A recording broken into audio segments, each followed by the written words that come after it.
I'm better with you.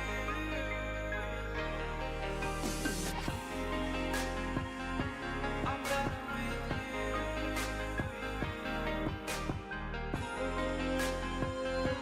I'm better with you. Catch me when I fall. You know you keep me off the ground. That's when I knew that I need to spend my life here with you.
The seasons come and go like thoughts of you.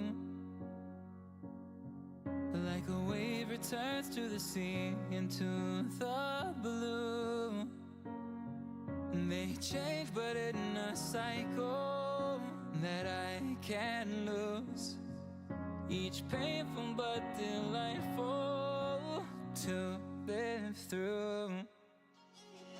You came into my life just like another season. Not for long, just a time, just like another season. Maybe this time next year you'll reappear for no reason, but I'll cherish every day until you come my way this season.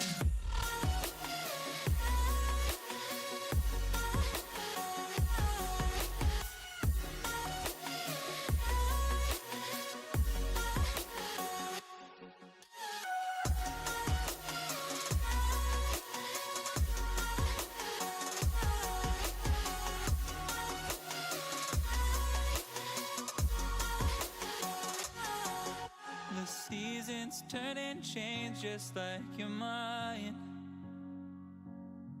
Like the sun gives into the moon, into the night. Time continues marching, it slowly crawls. With each new one starting, I recall. You came into my life just like another season. Not for long, just a time, just like another season. Maybe this time next year you'll reappear for no reason, but I'll cherish every day until you come my way this season.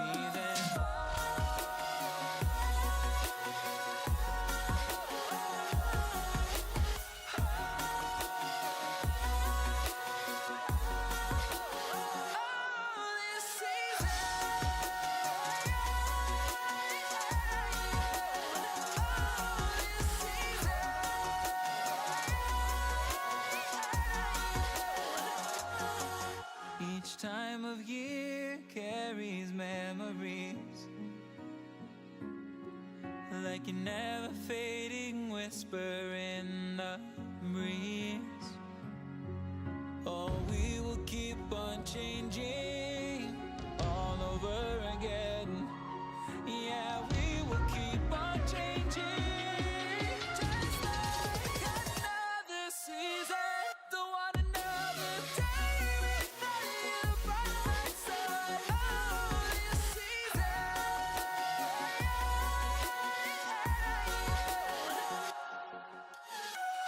You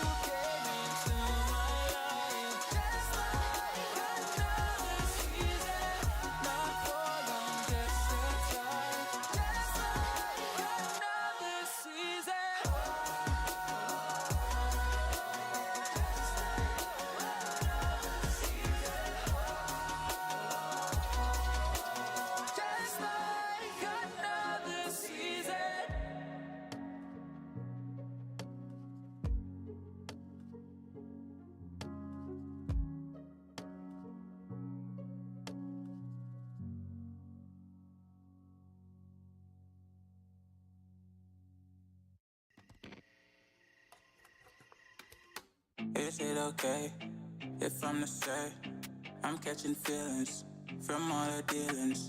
Am I astray? What do you say? How are you feeling? Is it the same? I hope you're not planning to waste my time. To my surprise, that was her reply. Now we vibe. It's been a while and such a ride, the stars align. I love the fact I didn't let her go. She loves the fact that I just let her know. Now we're together, it's a different mode. We getting crazy in a different role. I love the fact I didn't let her go. She loves the fact that I just let her know.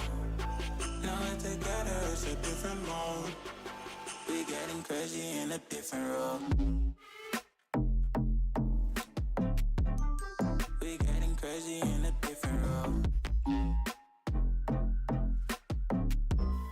She loves the fact that I just let her know. We getting crazy in a different role. We getting crazy in a different role.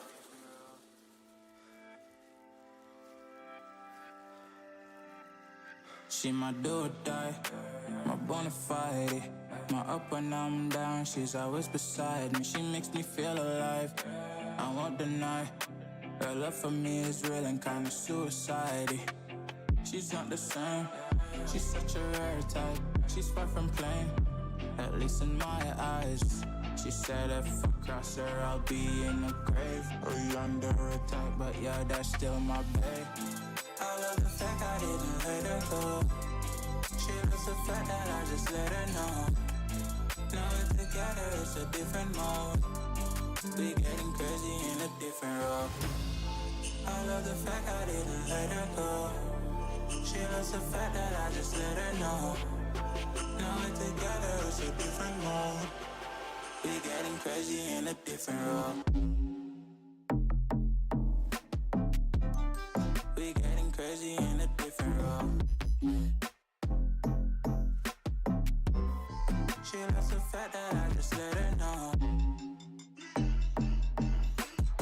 We getting crazy in a different role. We getting crazy in a different role. Getting crazy in a different role. We getting crazy in a different role.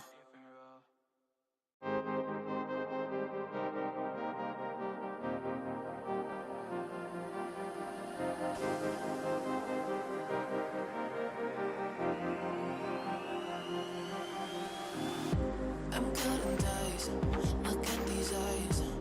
They're not here to please you. There was a time you could be mine. Before all that you put me through, I knew that you were trouble, but I don't think you were bad. I'm living in this bubble and it makes you so mad. You can say hello, but I don't need you to like me. Don't need you to like me. Don't need you to like. You can watch me go, 'cause I don't need you to like me. Don't need you to like me. Don't need you to like. You can say hello, but I don't need you to like me. Don't need you to like me. Don't need you to like. You can watch me go, 'cause I don't need you to like me. Don't need you to like me. Don't need you to like me.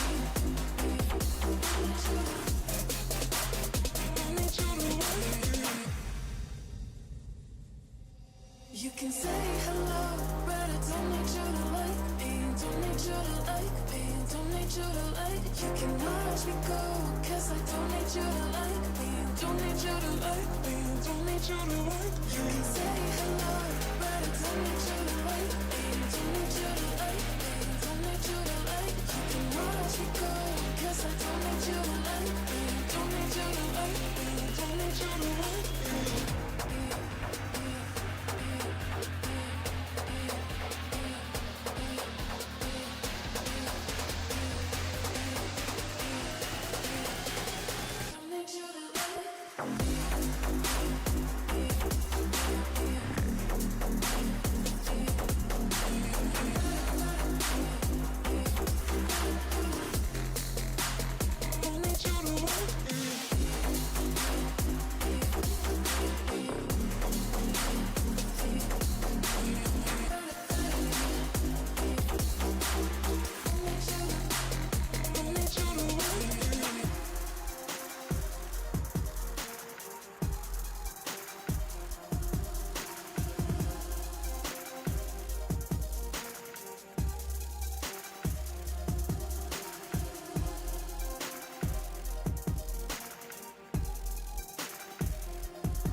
When you dream, do you see beautiful rays of light shimmering, guiding you through the night?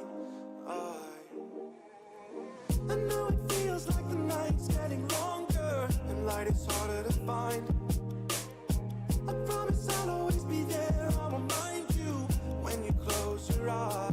If they set for me tomorrow, even if I leave right now, you'll find comfort there in knowing whenever in doubt, you can find me when the lights turn out. When the lights turn out.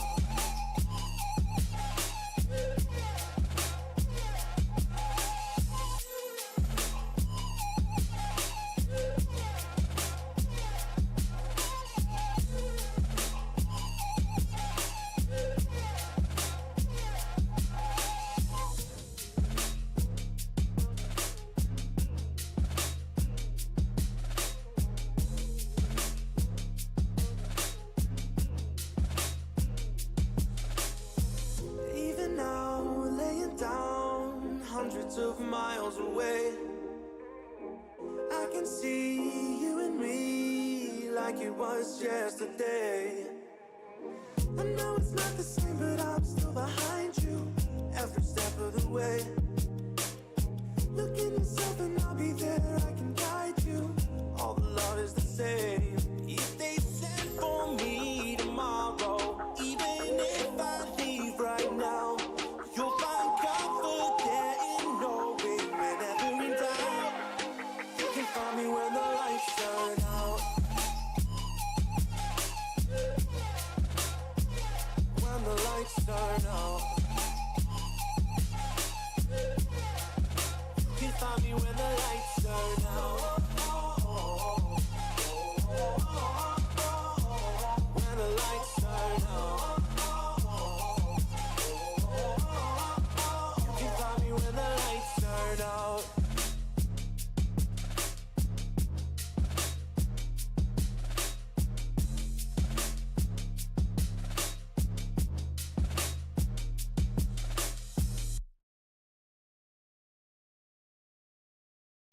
I need a second to take a breath, to keep me guessing with what you said. You're in my head. We're under pressure, we're sinking deep like stormy weather. Can't seem to breathe when you're with me. If you're gonna break me, I know I won't stay. I don't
to fix a lie.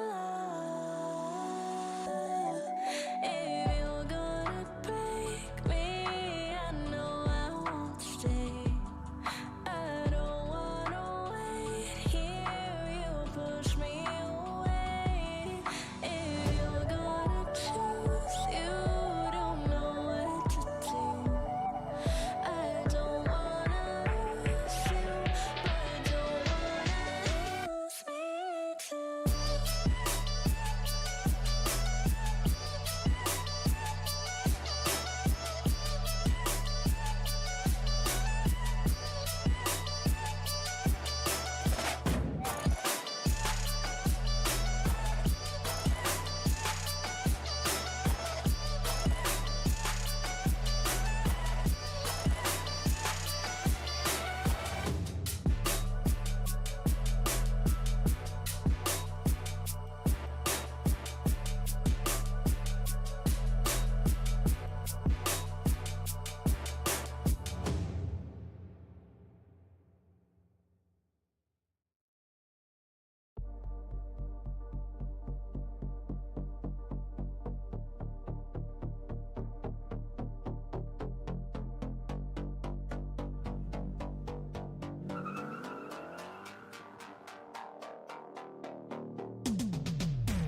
message from a new world I'd never known. Something about it felt like it'd been waiting my whole life. Is this home? I can hear each sound calling my name, and I feel angels around when I start to sing. And suddenly it feels like heaven's not so far away. Tell me, can you hear the symphony? Panic, panic,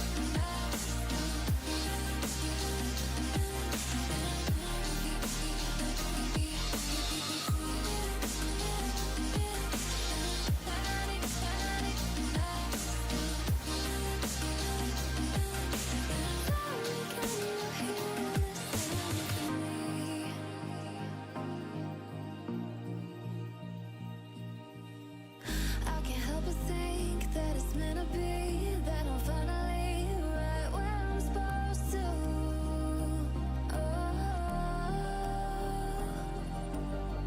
If I let you into the secret, would you listen? I can hear each sound calling my name, and I feel angels around when I start to sing. And suddenly it feels like heaven's not so far away. Tell me, can you hear the symphony? Panic, panic,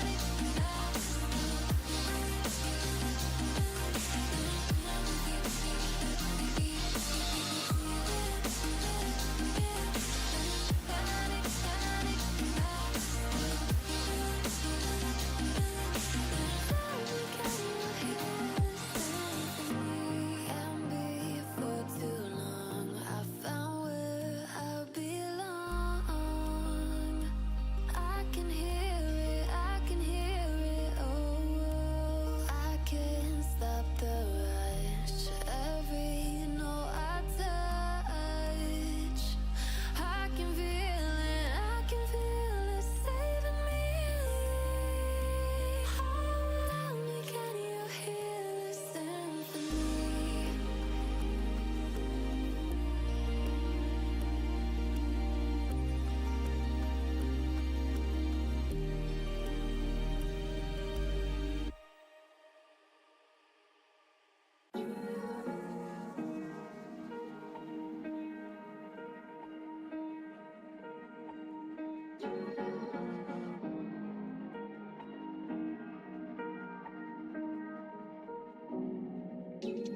Where you look, where you touch, where you feel, yeah. Where you look, where you touch, where you feel, yeah. Yeah, yeah, yeah. Can we talk about me and you? Can we talk about the truth? I wanna know, I wanna know. Can we talk about me and you? Can we talk about me and you? Can we talk about the truth? I wanna know, I wanna know. Can we talk about me and you?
about me and you?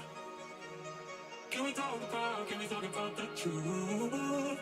I wanna know, no, I wanna know. Can we talk about me and you? Can we talk about me and you? Can we talk about the truth? I wanna know, no, I wanna know. Can we talk about me and you? Where you look, where you go, where you feel, yeah. Where you look, where you go, where you feel, yeah. We're just about ready to get started with one of those. But first, my name is Vincent. I'm joined by Los, and I'm excited to get things started, Los. Oh, yeah, absolutely. Things are heating up here. We've got two great teams. It's going to be West Virginia University versus UMass Lowell. So, this is going to be a tough matchup specifically for UMass because they are still in the champions, but they've been having a bit of a rough go at it so far throughout the season. But that doesn't mean they're doomed to a bit of poor performance. There's always time for you to bring it back. And I think this is a great opportunity for them to make their mark here on the NECC. Yeah, it definitely is, and it is an opportunity for revenge. All the way back in week one, these two teams played each other, and it was unfortunately for that UMass squad a 2-0 in the favor of West Virginia.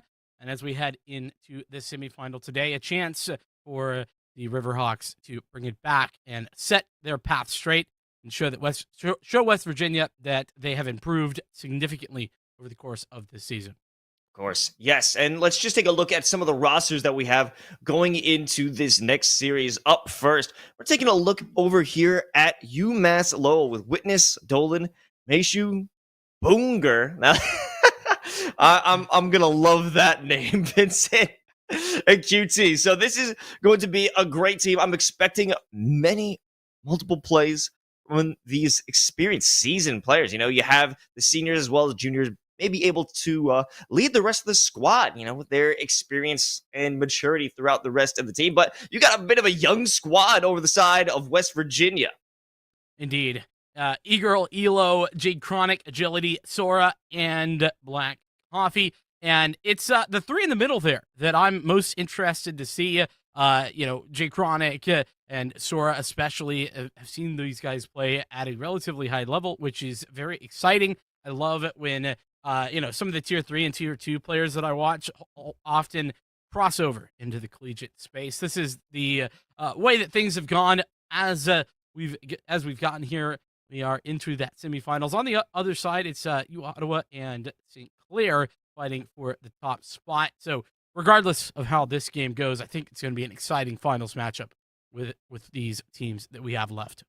Oh, yeah, and speaking about this matchup, I think it's time we should check out what maps we're going to have today, and I think it's going to be a bit of an interesting one, especially since we're starting off. It's the pick of Fracture is our first one, What? then Ascent, and if need be, we can head over to Icebox. I've never seen Fracture as the number one pick, but I guess West Virginia thought, we gotta get this map. We have to pick it first, and I'm liking it. I'm digging this. Yeah, I can't recall the exact stat line, but I know that we had some stats on the map picks overall the entirety of the regular season, and I think that Fracture being picked actively, not left for like a decider, was something like 7.6-ish% over the course of the whole season. So yeah, it's a rarity. Put it that way. Ascent, if we is where we'll be headed. That second map, like you said, an icebox should we need it. I think a spicy map pool for sure. And of course, with Fracture starting out, I think that's a guarantee. Yeah, that is going to be a bit of a crazy one. And I'm wondering, is this a comfort pick for West Virginia, or is it more a wacky wild card pick in order to kind of just mess up UMass? Because as you said, 7% as an actual pick. Not many of these teams, I'm imagining within the collegiate scene, are going to be comfortable with Fracture. I'm assuming that they'll just run it and hope that it could trip up their opponents, as they've probably had more experience with, especially as you were saying, in that tier 3, tier 2 scene. Yeah, I think the irony is that whilst it is incredibly rare to see Fracture in collegiate, it's even more rare at least from what I've seen, even in the higher level gameplay, which is kind of funny that with West Virginia, a team that we just talked about having some players that have played at higher levels, even winning a tournament, in fact, just a little bit ago, coming in here and picking out Fracture. What are we expecting to see from an agent select perspective? Do you have any expectations, Los?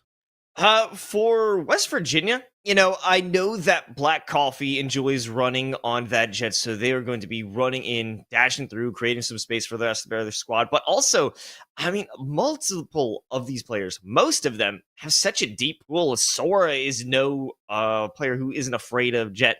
They also run Sky, Chamber, Agility, also shares like a similar agent composition. So any of these players, honestly, can take any role, but we're expecting the Chamber, the Jet, possibly a Killjoy if we're going into Fracture. It is a very viable option if you want to attack B, drop it underneath in the tunnels, make your lockdown a very powerful tool for the attack.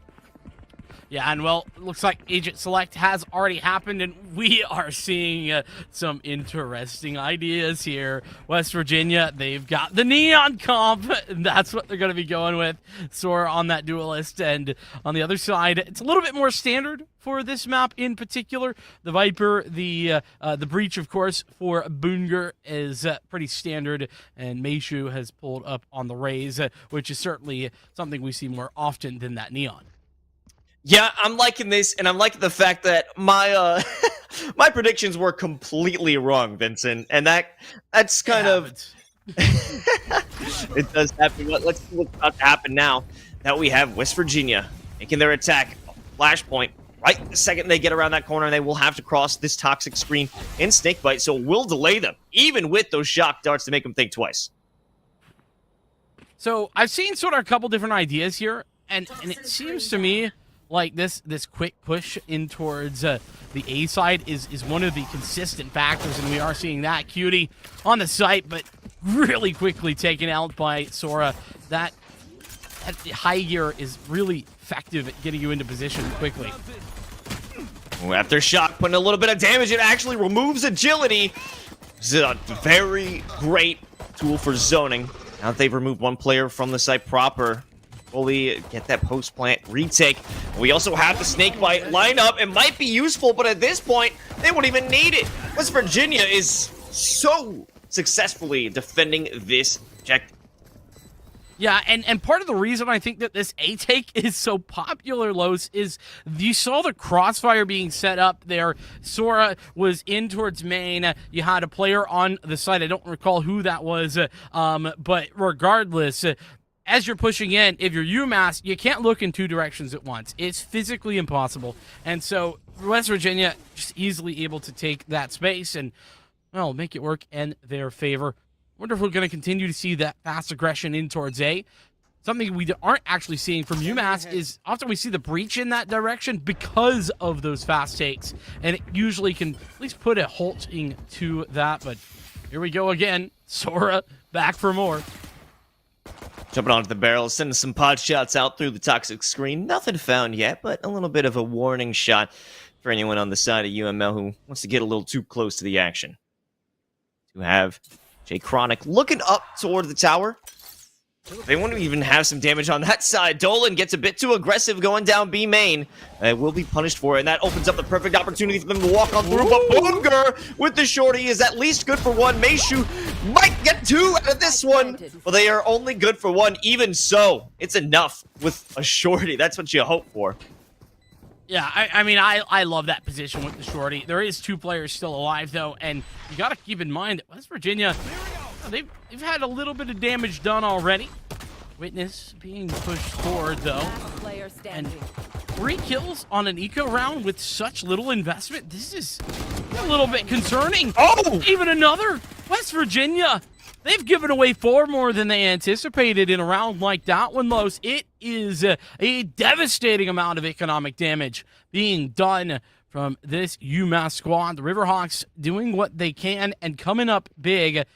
And we can see look at the buys. There's very limited investment from quite a few of these players for West Virginia because they really can't afford it. They want to make sure that they can full buy into the guns in the next round should they need to. And, well, I mean, they sort of have to decide to do that now or later, and they've gone with later.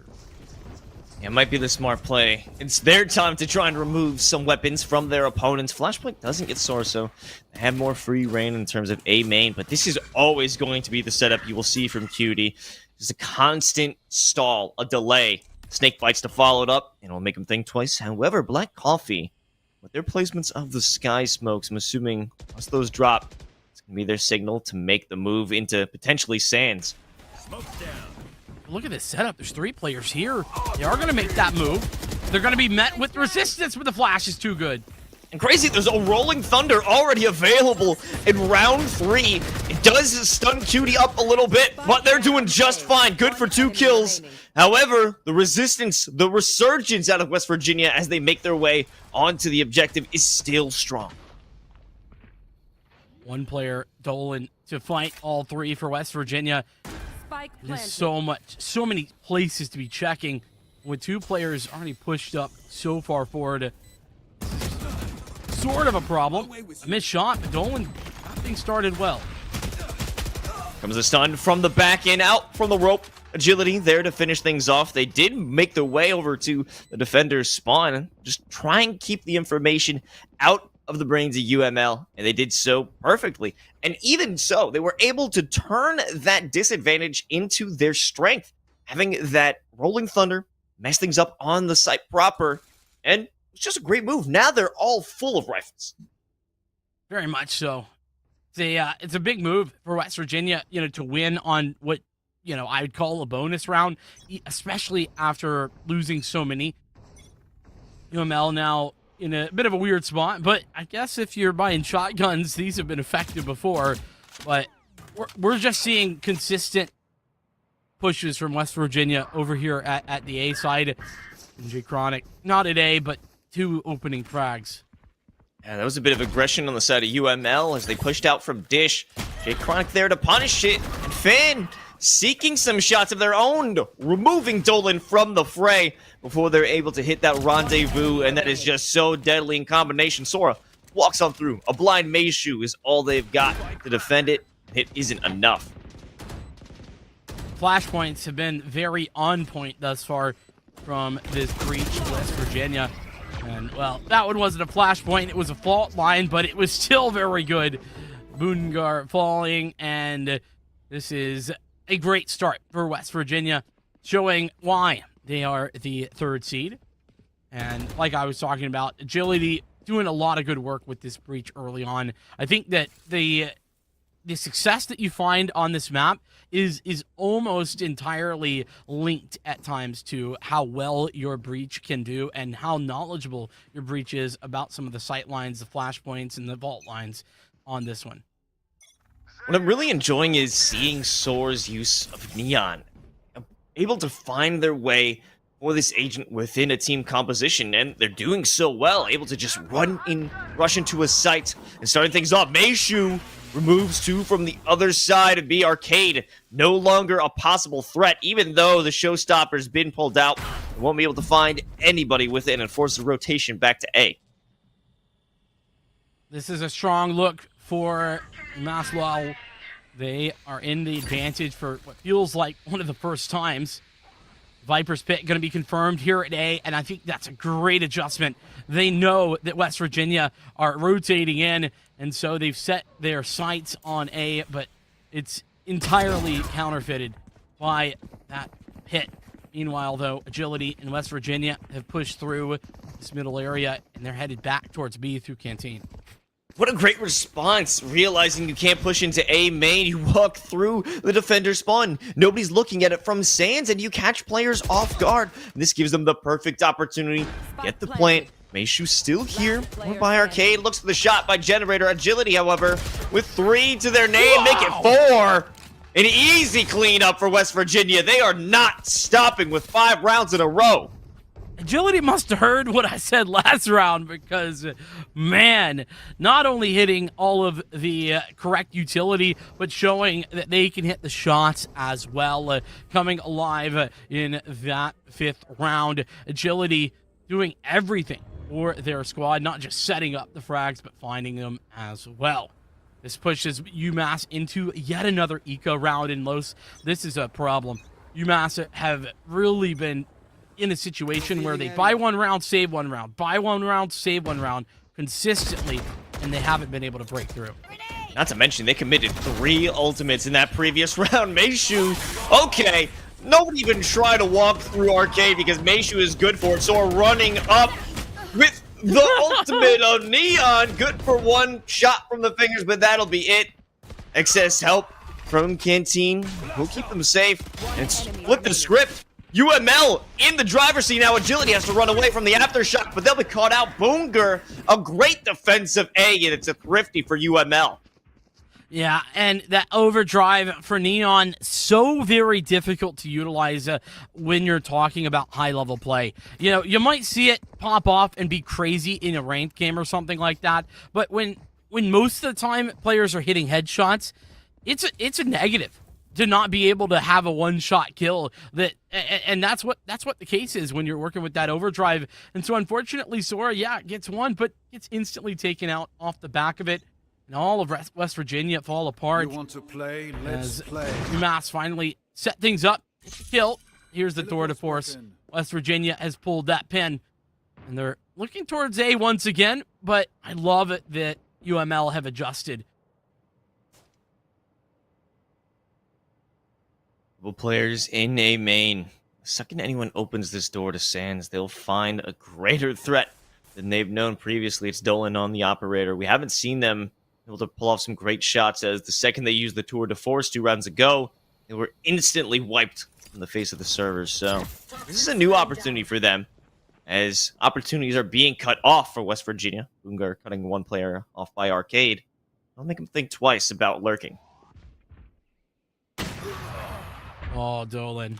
That's so perfect. And that's why I love that adjustment. That move to put that up over at B.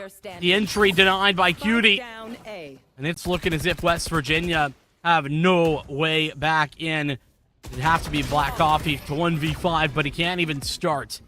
A flawless one for UML after losing 5 in a row and getting on the board for the first time last round. Some great repositions coming out from UML, specifically Cutie, who was expecting the flashpoint to come on through outside of A main. They moved away from that initial wall, that cover that hides them from A main, went to the right of it, looking right down the fast lane, spotting out 2 players as they attempted to make their way onto A site proper. Denial, totality. It's just a great adjustment we're seeing from UML. I couldn't agree more. And of course, the operator moving into that area as well is another key factor.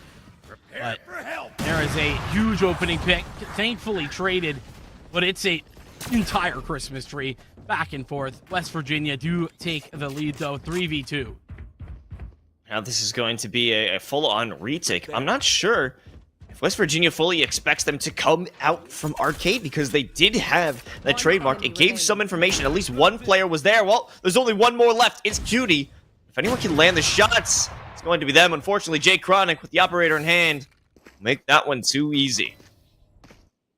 West Virginia, what I really think is cool there is that they've been playing relatively slow, relatively passive even.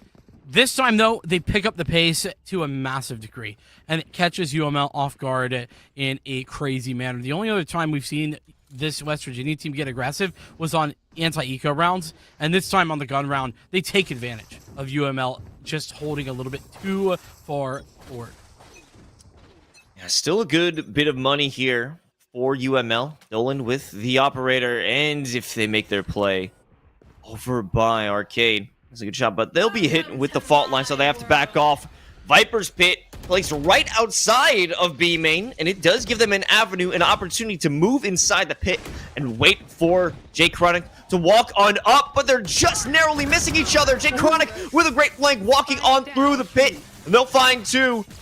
Witness causing a bit of trouble, zoning them away using that Hunter's Fury, but it doesn't matter. They've still got the pit. They still have the opportunity for the plant.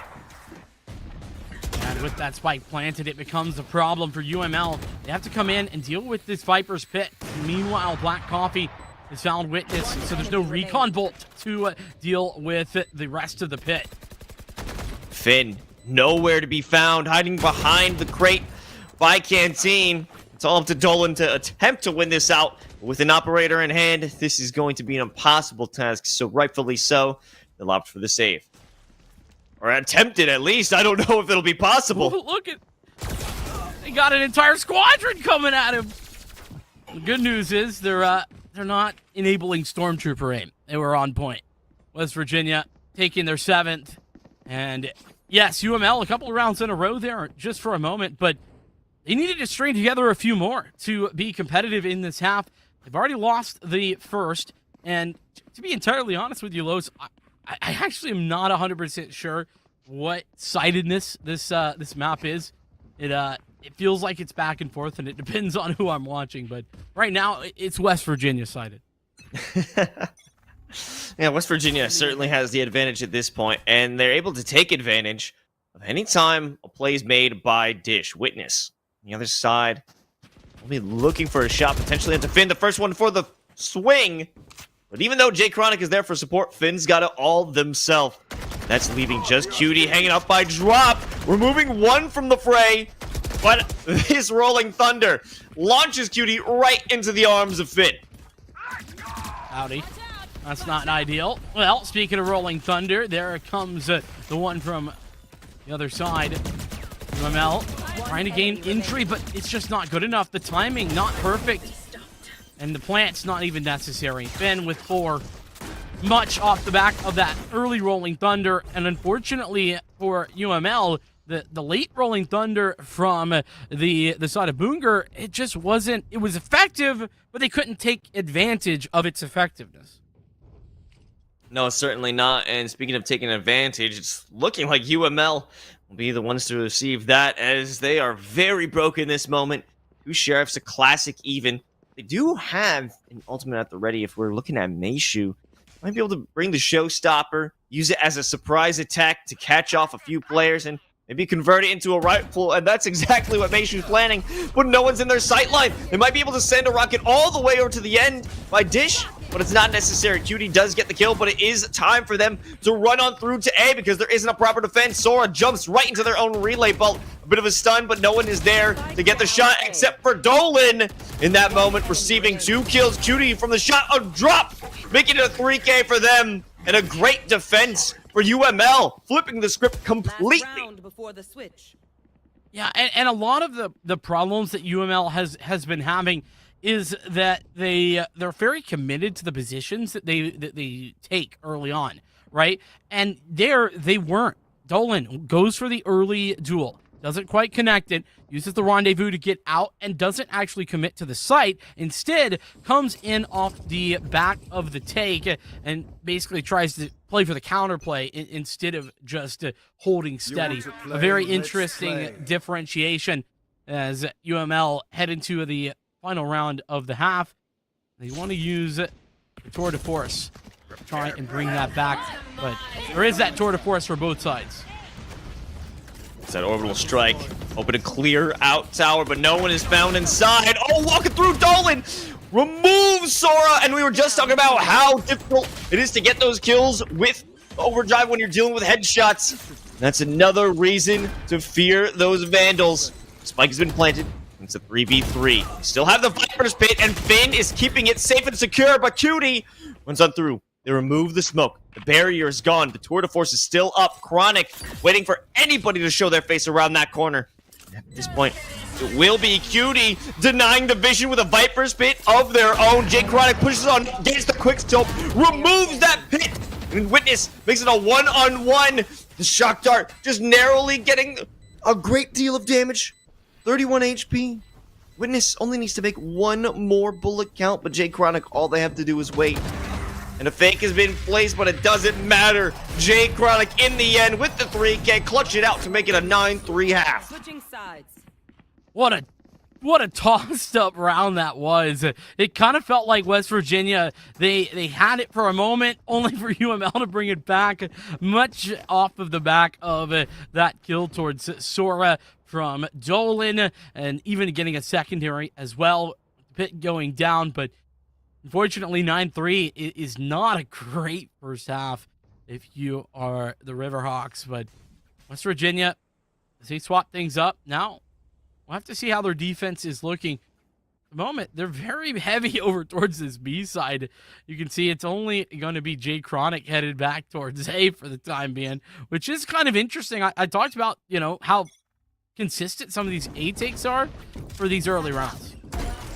Uh-oh, here's going to be an issue for Jay Chronic, but somehow, in the confusion, Jay Chronic able to get a few body shots on the Meishu and rendezvous their way to safety. And this is going to be an opportunity for them to run away. Look at the bridge. You've got 3 players from West Virginia ready for the dish rotation. This is going to be an absolute mess for Dolan. Might be able to find one, but they actually grabbed 2 instead. Sora able to finally get that refrag. And this is actually a great opportunity for the retake. Agility does shoot one down before falling themselves. Here comes a high gear jumping around the corner. Yes, there it is. And even so, the one-on-one, the frenzy is good enough. West Virginia, Sora specifically, clutches it out. Yeah, and, I don't think we've seen a ton from this Neon.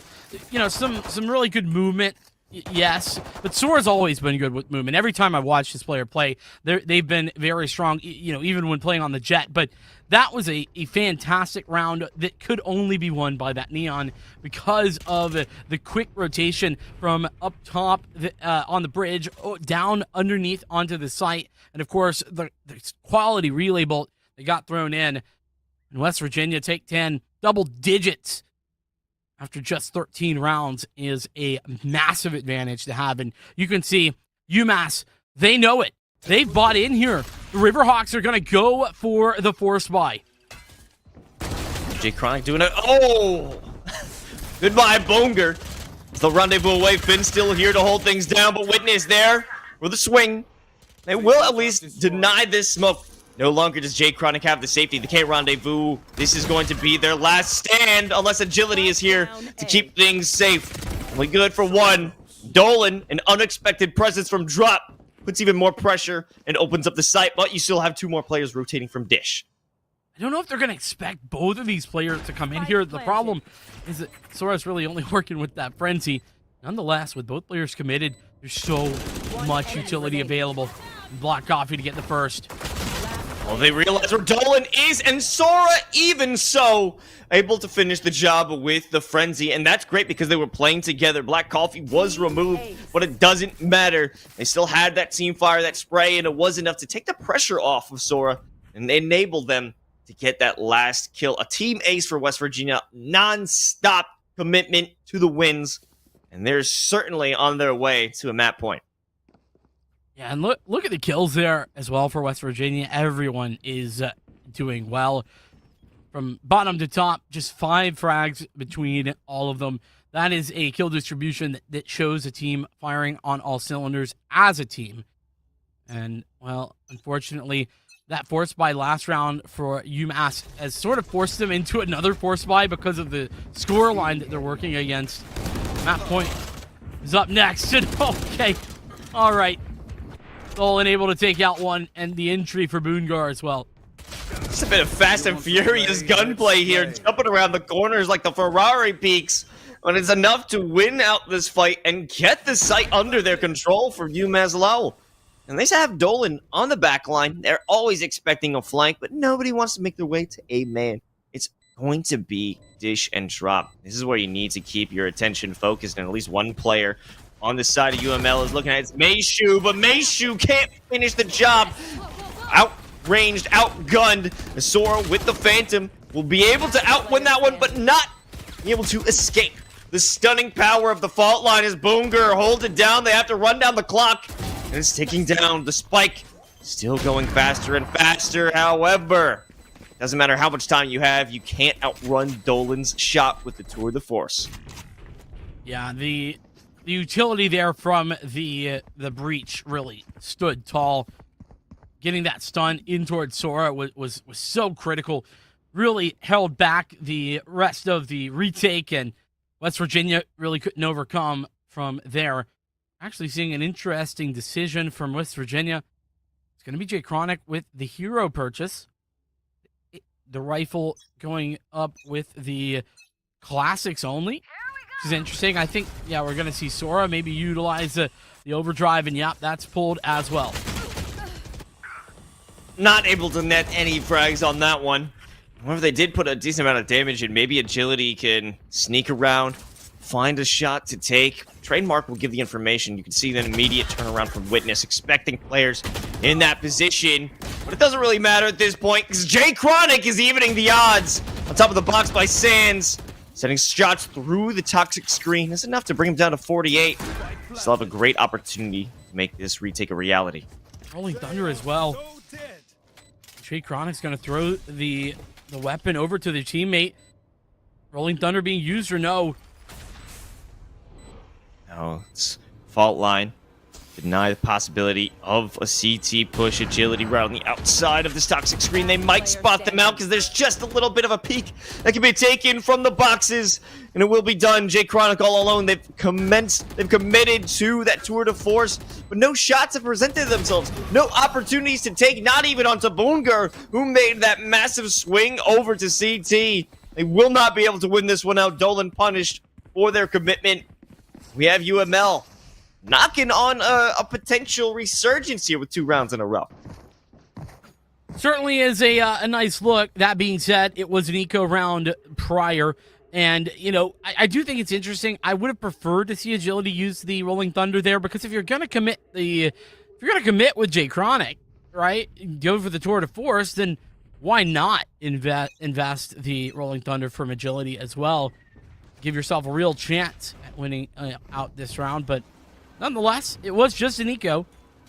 West Virginia now a little bit slow to start. At least UMass not quite wanting to go forward through that smoke. Oh, definitely held back for a moment. Dueling flashpoints signify the start of this fight. However, Agility does not respond with their own. But in the end, it is a 1-for-1 trade. Relay bolts sent out, committed. They'll back off for the moment, but the Roomba catches the attention of Sora, and they're looking down. Not at the headshot angle. And they won't make a commitment down A main. They'll just back off. I love this decision from UML. They realize that they're outnumbered at that site. They think, okay, well, you know, we'll just go the other direction. There's no problem here. They're going quite quickly as well, all things considered. Here comes the information. Double satchel to get in. Same for the Poison Cloud and the Toxic Screen, but Jay Chronic actually hits Meishu on entry. That's fantastic for Jay Chronic. Even so, Spike has been planted. Toxic Screen, denying that vision, it will go down, but you have a bit of a trouble. It's Witness creeping through the tunnels. Might be able to create an angle by the arcade, but isn't even necessary. Will it be too late? They'll be notified by the trademark, and the second that happens, Sora's there for the shot. Cutie staying alive, maintaining their presence over in heaven, and they'll hold on to it until Finn has something to say about it. The 1v2 now. The last 2 players are sitting on this site. They'll be hit with the trademark. Dolan, I don't think they even have enough time to make the swing, and certainly not if Finn is there watching the angle. And West Virginia has made their way to map point. What a great retake there. So much going on, but Jay Chronic getting that kill with the Guardian, falling back, staying alive as well in order to play the man advantage situation. Just go for trades after that is perfect. So a lot of back and forth and some really intelligent plays. Like I said, UML, the rotation was great. Unfortunately, he just kind of got counterfeited by Jay Chronic, making that hero play and staying alive as well. A big round in the everything from now on for UML is a make or break round. They cannot drop a singular one. Ooh, removal of Finn is going to be crucial. That opens up the avenue for so much exploration. This Toxic Screen won't be available for West Virginia, but it doesn't matter. They can spray on through and have success as Jay Chronic good for another. Open things up. Deny this plant, but the Toxic where the Viper's Pit is committed. In turn, it's the orbital strike. Enough to kill Cutie, enough to remove that out, leaving Sora on the site. Witness in the 1v1 relay bolt comes out. Worst opportunity to use the Owl drone. And that will be West Virginia winning map 1 of Fracture. West Virginia picking out the Fracture and showing that they were not mistaken in making that selection. 13-5, a scoreline to forget for UMass Lowell, as they are pretty much taken to town, and it's courtesy of J Chronic and Sora on the top of the leaderboard. I thought that a whole lot of that, though, especially in the back half there, was J Chronic more so than Sora. You know, it was cool to see the neon, but the reality is Sora could have been playing on any duelist and pretty much done the same thing. It was really down to the individuals coming alive and some really fantastic map knowledge. Agility in particular did a lot of good work when it came down to that breach. Yeah, without a doubt, I'm really enjoying the use of Breach, especially here on Fracture. But going back to Sora, I do like the intention that's been brought up with Neon. I think I have to agree with you, though, in maybe a Jet or a Raze, just any other agent who would able to be getting that mobility, getting into the face of their opponents, probably could have found more success, especially with those relay bolts. They even hit themselves with their own relay bolt while taking a site, giving an opportunity for Dolan to make a massive come up in the defensive A site. So I think a bit more time needs to be taken when mastering that agent. Sora does have a good opportunity, and maybe in the future can refine that agent pick and bring it to great use. But at the moment in this meta, I just don't think Neon is the best pick you could bring out to a site. But maybe we'll see a better agent composition or another Neon make their way into Ascent as we head over to map 2 right after this break.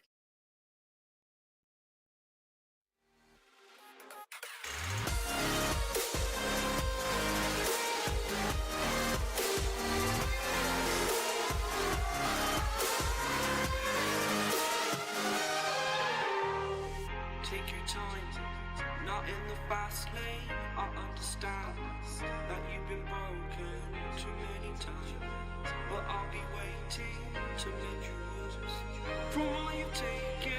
But if we listen to each other and admit our mistakes, then I can show you who I am, because I'm not the same. I'm better with you.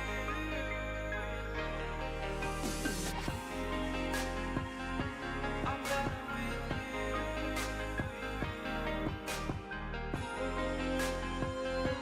I'm better with you. Catch me when I fall. And I'll keep you off the ground. That's when I knew that I need to spend my life here with you.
The seasons come and go like thoughts of you.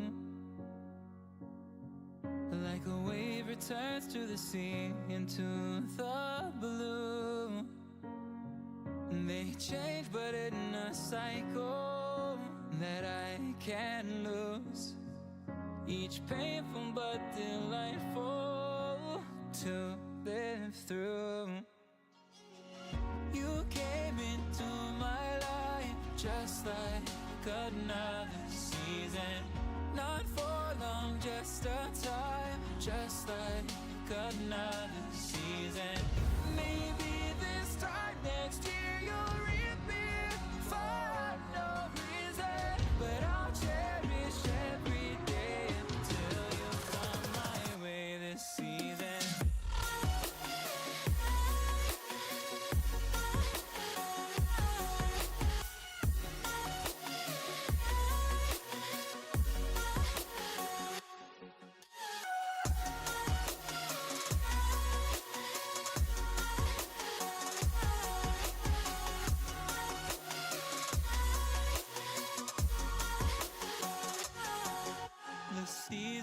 turn and change just like your mind.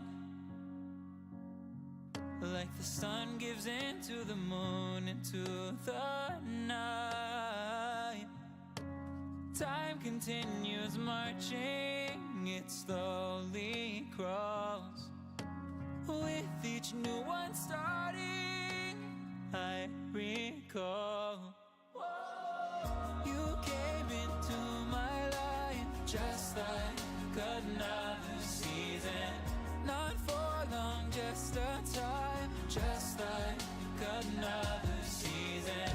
Maybe this time next year you'll reappear for no reason. But I'll cherish every day until you come my way this season.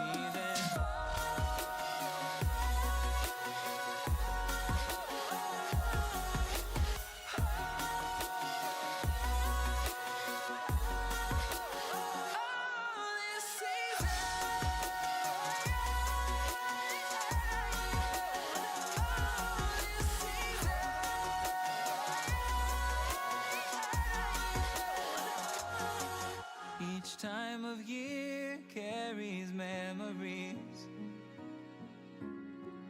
like a never fading whisper in the breeze. Oh, we will keep on And welcome back to the NECC semifinals. It's still a very heated competition. The first map, though, did not go the way that UMass Lowell was hoping for. It was Fracture. Definitely a pick that neither of us were expecting, and a scoreline that seemed to follow suit. It was 13-5 with West Virginia seemingly dominant. Talking about Jay Chronic, we're talking Sora at the moment. Two players we definitely have to keep our eye on. But now this map is going to be Ascent. It is UMass's pick, so they may have the advantage going into this one. I'm Los, joined by Vincent. And what are we thinking going into map 2? Well, I mean, I think that there's a very obvious storyline here.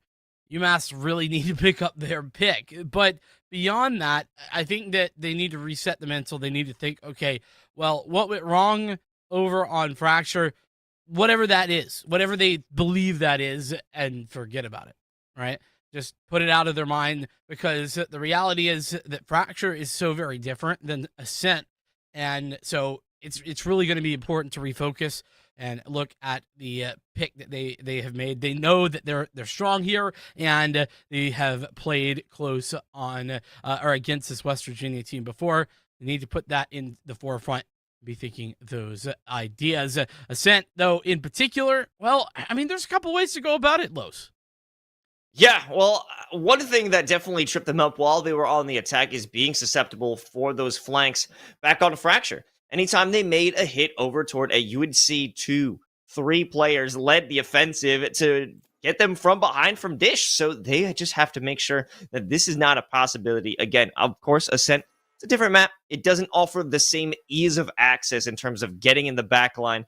But now, especially with Boonger bringing up the Killjoy, it should be a much more easy denial of flanking by having that alarm bot, having that turret sitting on top of the shack over by B main or A main by Gelato. It should be able to much easier ensure this won't happen. But at the same rate, attacking is going to be quite difficult in its own right.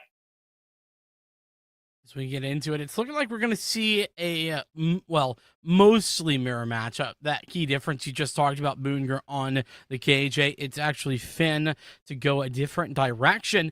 The chamber, which is a little bit odd here. You don't really see that chamber as often as you do a Killjoy, at least not that I've been seeing more recently. Though the chamber can be very effective, and one thing I'm very excited to see is Sora on the Jet. And you were talking to me as well about J Chronic and their Sova and how good it can be. So we are looking at West Virginia potentially playing on some comfortable picks comparatively to Fracture, and that is a little scary. You know, now I'm happy that Fracture was just a fluke and my ideas of these Asian picks are justified. You know, it's okay. Like I said, we can't all be right all the time. I had no idea the Neon was coming out, you know. I'll freely admit. But nonetheless, we are getting underway. It's omens for both sides. Has sort of become the the classic, the default here over on Ascent after the changes to Astra. Must-win game here for UMass Lowell. They're fighting for their tournament live. Yeah, and there's a great opportunity right before them. And it seems that most of Low, if not all, are preparing for a rush into A. But hanging out by Gelato, enjoying a few free scoops. Those are the best kind of scoops, to be honest with you. The free kind. You know, somebody famous said ain't nothing free in the world, and you know that's the truth. So you know, free gelato, I'll take that. You know what else I'll take? Some great Valorant. That's what we're about to see. West Virginia setting up 2 over here towards A, and they're going to get aggressive.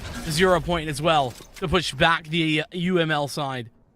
Great information gained from the jump. As you've got Sora here with the Sheriff. Ready for anybody who decides to walk into that dark cover. Turret placed right beside it. And it'll be an interesting maneuver. I guess that's to watch their back, because they will make this commitment. And Boonger starting things off. Great for 1 and even 2. The pop flash not successful for agility. And you can see this running for their life over into the tree. Black Coffee will somehow survive, keep their life, but the plant will be depleted. What a great dodge on that flash, and some nice utility setup as well. Dart covering off the Nanoswarm, hoping somebody was going to push forward, but that's not going to happen. Finn might be away back in. He's got the opener. Great response, and that's 2 down. But most of the players you're defending are off the site, but really Dolan, the only one who stuck around, picks up a 3K with the Ghosts as they jumped 1 by 1 by 1, feeding him to win that first round. Dolan just farming headshots out here. West Virginia, you're right. Peeking 1 by 1 is not what they needed to be doing. A huge win on the pistol for UML. And I really love what they did there. Boonger in particular, dodging that flash. You know, it was well placed. I mean, Agility did a good job. But Boonger just a little bit too quick. We set up for the second round. It's going to be the West Virginia Eco. And it's back to the same for UML. They want to do it again. And the issue that we were talking about is there's no hard stops that can be put in place here. Okay, that's a bit of a hard stop with agility with the right click classic. Removing Boonger from play. You can't dodge that one by looking away. Regardless, they will get that plant in play. Taking a little bit of damage, that being Dolan. However, send out that flash drive. Realize, oh, it didn't catch anyone. Time to back off. Flash drive sent out from agility as they want to make their play from tree. There's pressure from all angles. In with 1 shot from the Headhunter. That's all they've got at the moment. There is a Spectre right across from them. They can pick it up. This conversion won't be necessary. The shot doesn't make a connection. But Dolan and Maishu are doing just fine. Holding things down in hell. They have to survive in this moment. The spike will start a defusal. It's Black Coffee continuing it. But will they be able to finish it off? Yes! Cutie with the 3K. Running out of hell. And running out of time almost. Will save the day. Very close, though. And West Virginia, they barely invested there. They had classics on most. I think 1 shorty. And, of course, the Headhunter bullets purchased up. So, very limited in the investment and a lot of damage done.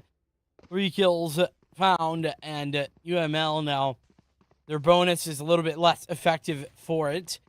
That being said, we have an Odin. No operator to start out here. G-Chronic is already putting down bullets through the wall over here at B. A classic of the Sova here on Scent. Those shots will make their connection. Not yet. Because they have plenty of time to work with. Owl Joan gets some information and realizes 2 players on this site. Trademark removed, but the shot isn't where you would have wanted it. Made a commitment to utility rather than the user. Gives a free kill there for Finn, and another one to follow up. This is 2 cut down already before they've made any traction in the site.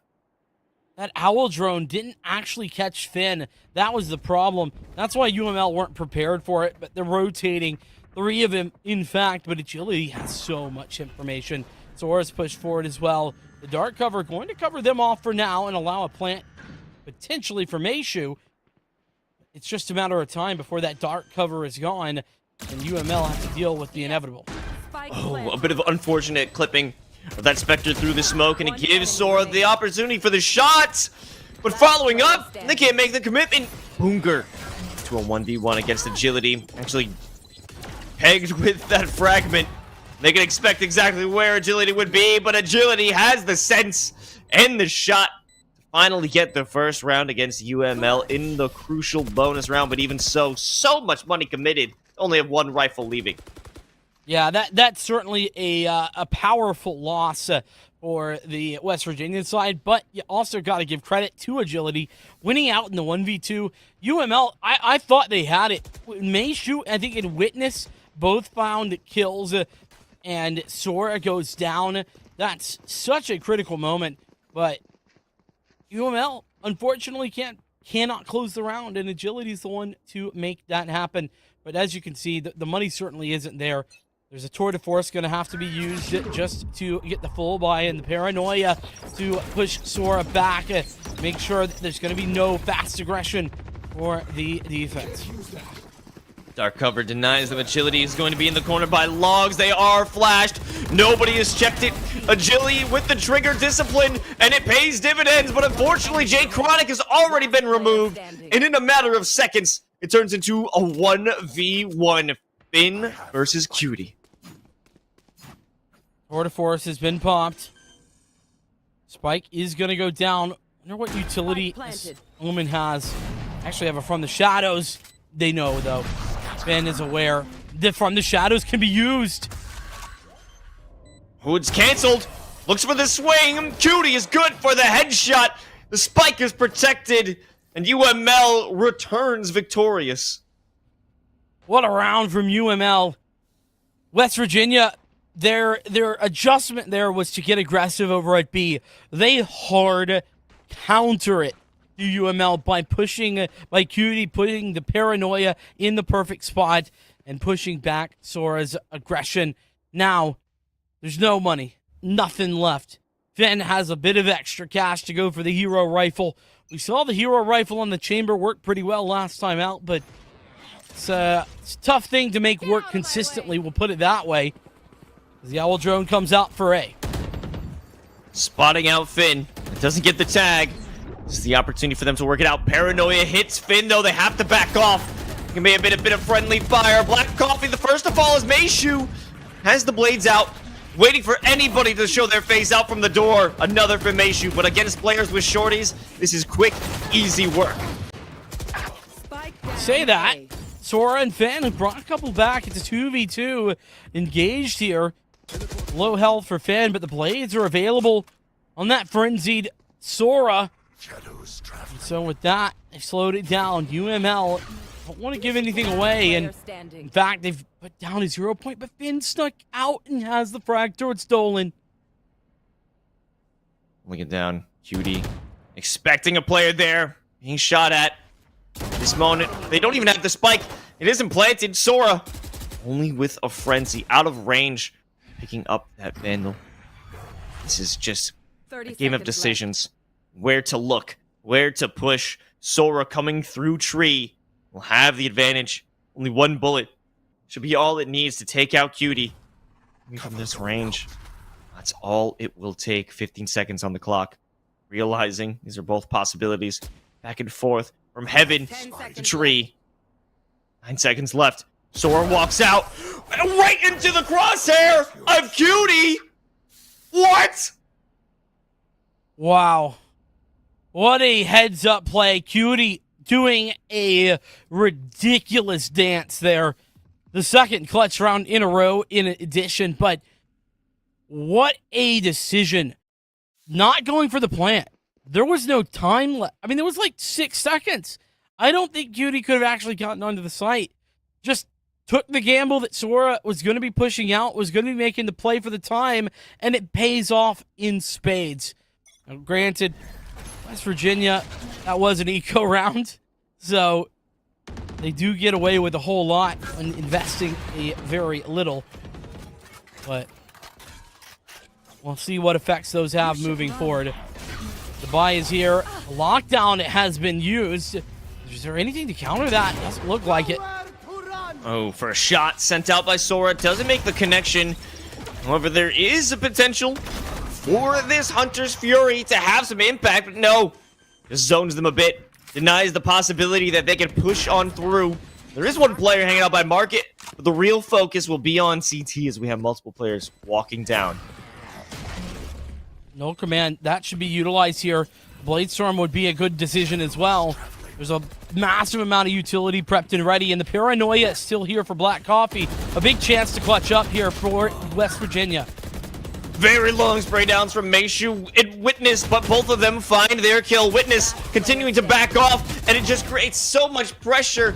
All of these angles peeking and pecking away at Black Coffee until they are finally whittled down. Death by 1,000 cuts. They have no real decision making. They can't choose which angle to cover.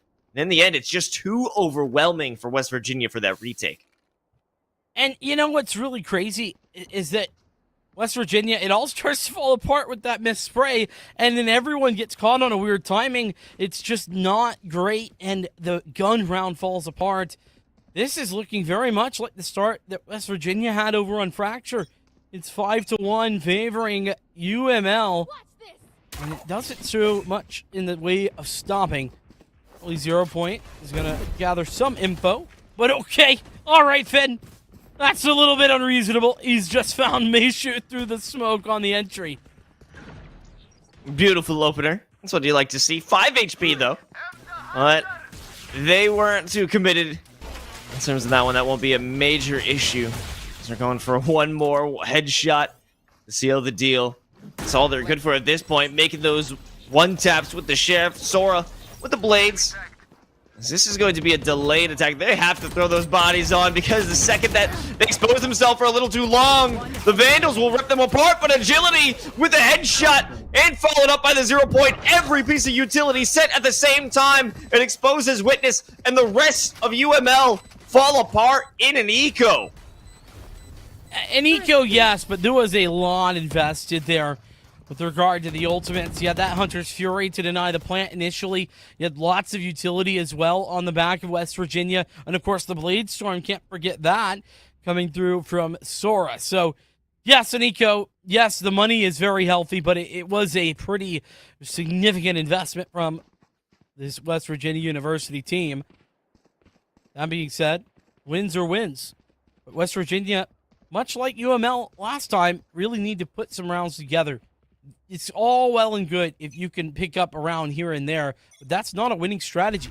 You have to be able to string them together, and West Virginia have yet to be able to do that at all. Finally, somebody caught out by that recon dart, but it doesn't matter.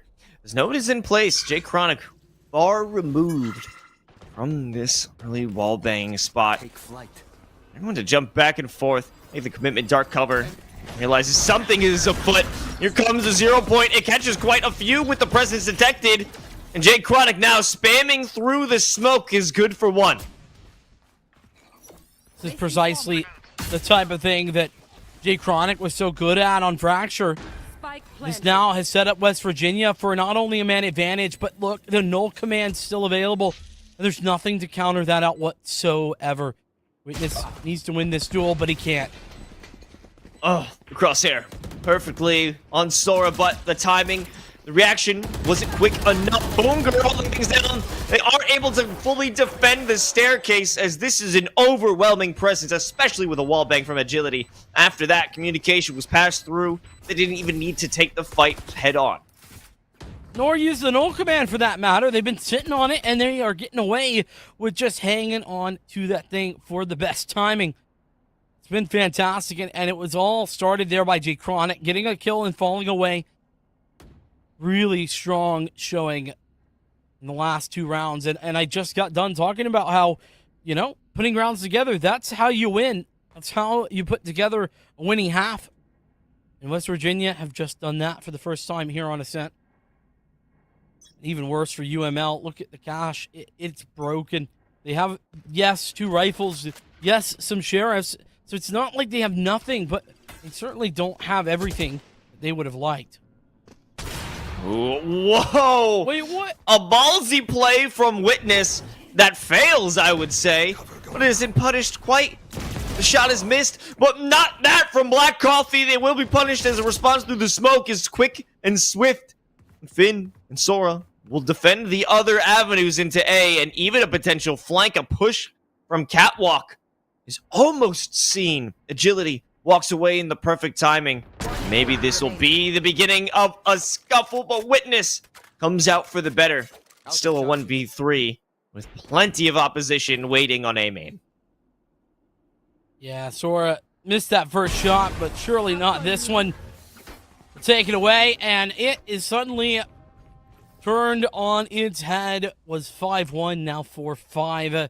Still favoring UML, but as we head into another gun round, this one is pretty impactful. This, of course, West Virginia could be tying the game, or UML could be continuing their lead and clawing things back. One thing that I have noted from UML, though, thus far is that they're very one-dimensional. When they commit, they commit. There's no rotations. There's no questions being asked. It's just, okay, we're hitting this site. That's the plan, and, well, the plan must stand. Yeah, something that separates teams from just a higher level of gameplay is the ability to adapt mid-round. We've discussed how they've made adjustments in terms of round by round. Maybe they make a decision differently in the following round, but this time, you need to be able to adapt live. If they deny this push right here or right now, you can't force it in. You can't walk on through because Cutie into the fragment, into the shots. They've all fallen apart. Finn for 2. Nobody has taken any serious amount of damage, save from the Hunter's Fury. Walking on through, Meishu wants to get this so badly. The tailwind in the wrong direction, and nothing comes to fruition here for UML. It's flawless. Finn hits all the shots, but let me give the credit there as well to that KO. I think Agility picked up like 4 assists in that round. Had everyone denied, whether it be the 0 point, the flash drive, the fragment. I mean, it was all of them. All of that utility working well for West Virginia. Finn hitting all the shots in addition. And, I mean, we just set it up. I think that's a perfect example of what we just got done talking about, where UML, their plan doesn't go and they are just committed to it. Now, granted, plans change, and Sora's plan is to sit on the sideline now, getting taken out there early. Now a lot of presence being found on mid. They are good for 1 kill, but everything comes at a cost here.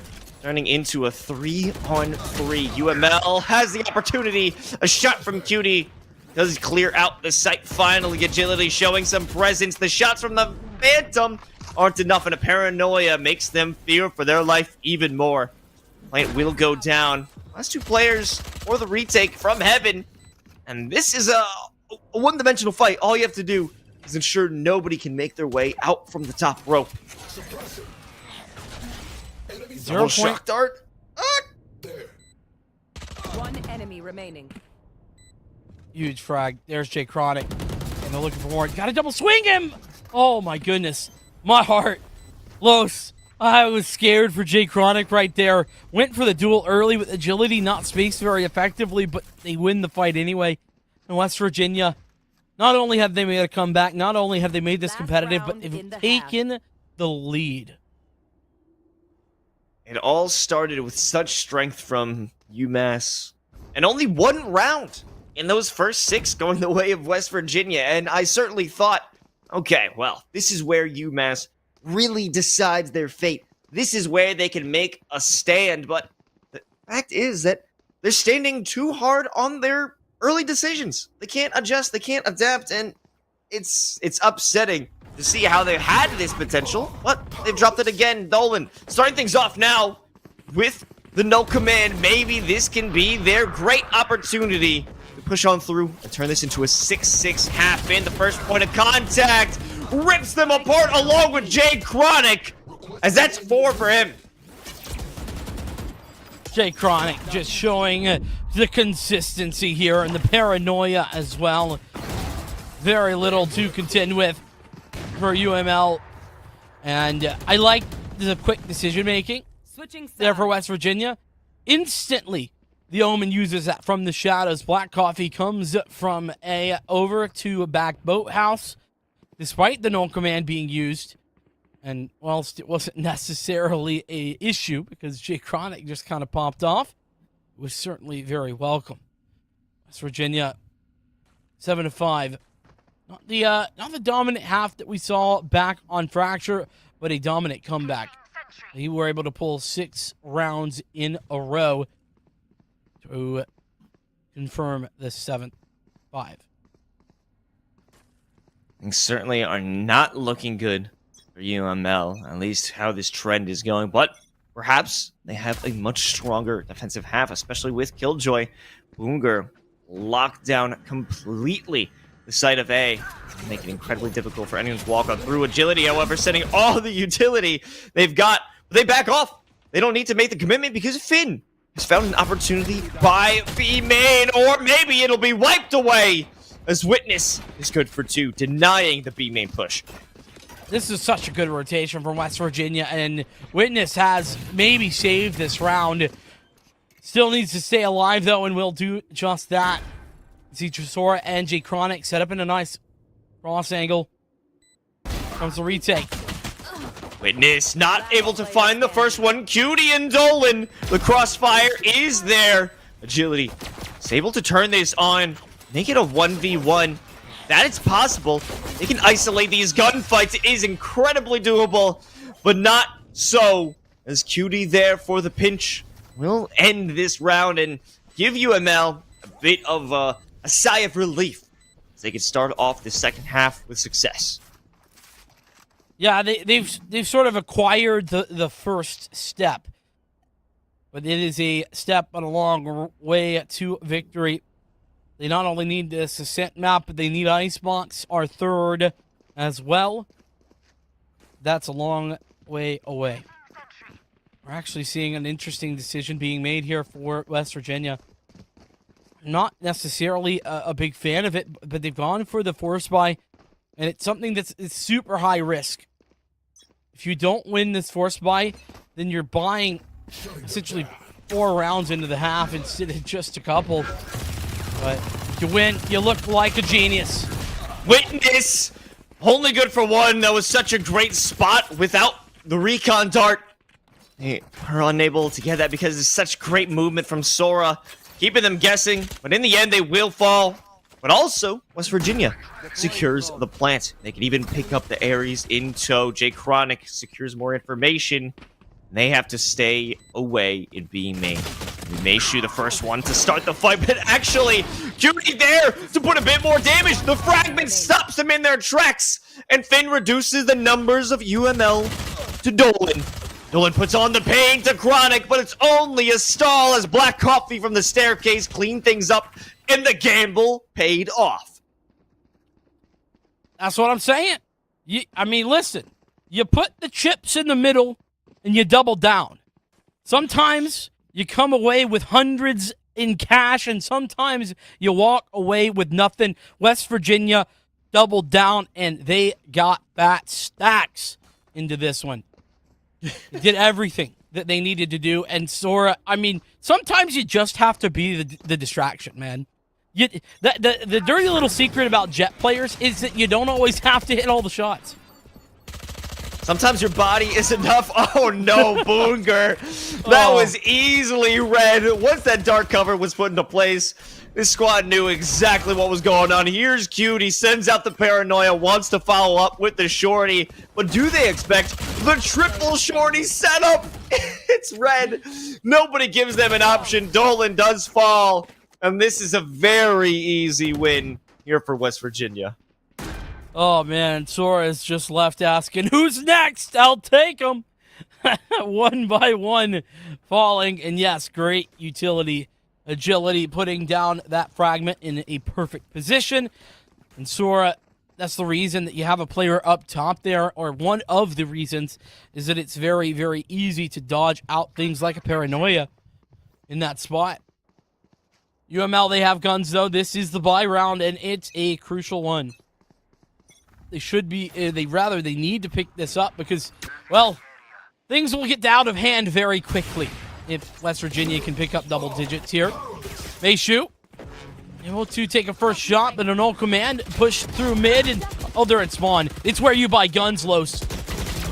Oh, and they are getting some kills for free. However, their aggression, it is punished. Dolan removes 2, and that's also the null command lost. However, the site has been cleared. It's given an opportunity for West Virginia to make that spike planted. But Finn, they pushed up as well, not learning from the mistakes of their peers, their comrades. They have let their aggression lead them to doom. Oh, it's just a 2 versus 4 for this post-plant setup. Bit ambitious, that's for sure. Oh, but the paranoia, that should hit all 3. And Black Coffee's turned around. A chance now to clutch this one up. The dash into sight. Black Coffee hits another. And that leaves Jay Chronic in a winnable scenario with an Owl Drone still in hand. Oh, but they spot Cutie walking through the smoke. Whoa! The Owl Drone, it made its connection. It wasn't halved. They have to commit. Jay Chronic with the clutch. I didn't think it was possible. I did not think West Virginia could win that after the hubris to run it down to the spawn, but somehow in the end, Jay Chronic manipulated the smoke, used the Owl Drone to save their skins.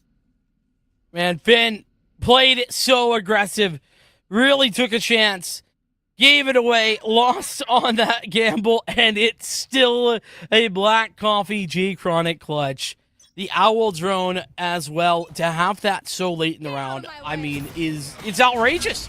You should never have an Owl Drone in a clutch like that. It's almost never going to happen. Even the use of it, I thought with QD running up, that was going to be it. Caught in the animation of the Owl Drone, caught in that view. That would be all they have to try and clutch it out, but no. They somehow pull it out again. Another victory. And this time around, they're just messing around, looking for some info onto A. Take a shot from the Marshal to the leg. They can walk out without any issues. This is a rotation from West Virginia. Oh, cute, just committing through the fragment. What ambition. And it's going to be denied by Black Coffee. This is seeming like West Virginia have turned on God mode, and they cannot be stopped. Unger running through the back line, does a fake check into market. As they did see agility, but were much more focused on the idea of someone rushing into the defender's spawn. And that was just a punished move. In the end, it was an impossible task. The 1v5 to save the day. Unger, just a hopeless maneuver. And now it's even more hopeless, but at the moment, they do have weapons in hands, Vincent. Meishu even with the operator.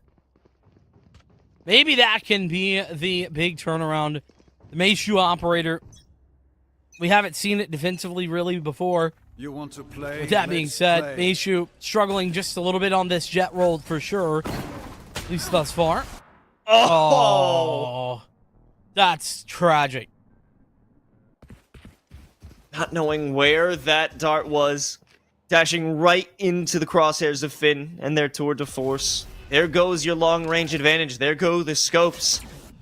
Roman, however, actual response, flash drive of their own, and they will make the commitment this time. It does find success, and it pays in spades. 2 dead for West Virginia. And site control still under you or West Virginia, but no. It is secured. UML now have to go for the retake, but Witness just walks on out without a problem into heaven, spots out Finn. This is going to be even more deadly for them as the dart there to reveal the location. Nicely done by Witness. Closing out the round, it is a very important one.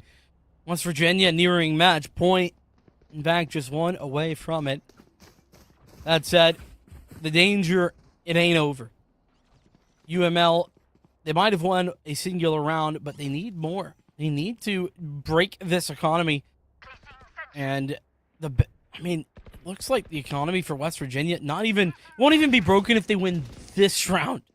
UML, they need 2 more round wins against guns to actually break the economy of West Virginia. That said, though, Bladestorm is out and there's 3 other ults to work with. Well, the Bladestorm is certainly out of the round now. There's that ambitious peak, which could have worked in conjunction with the paranoia from Cutie.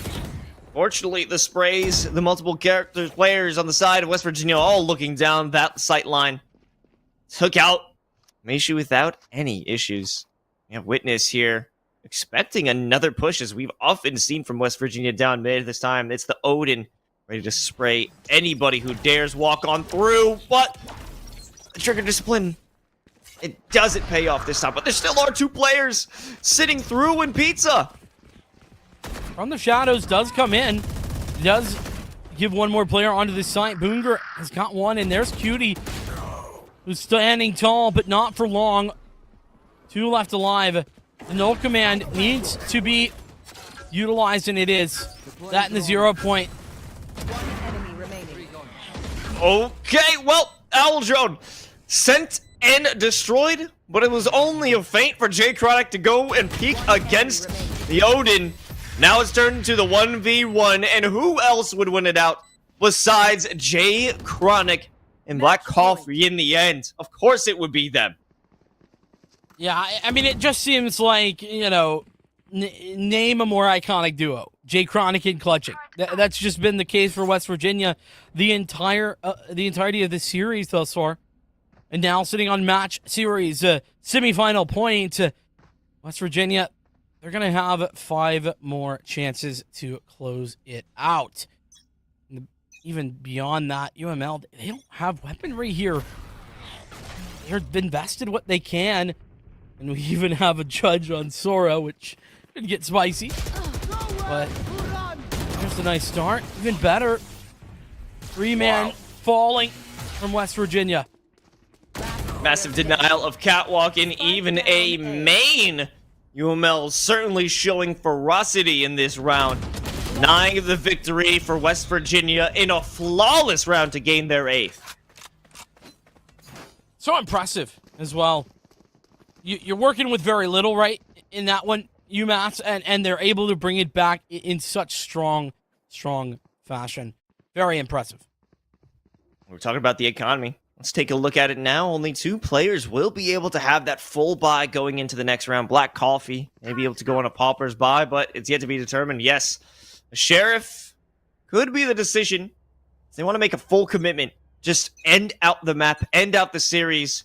It'll be a Spectre in actuality, and a null command to start things off from Agility, followed up by the flash drive. No one hit from it, and Boonger, a great pop out from the staircase to stop this KO from having the efficacy in the round. However, the revive from Jay Chronic is here. The spray from Sora, it doesn't make a connection.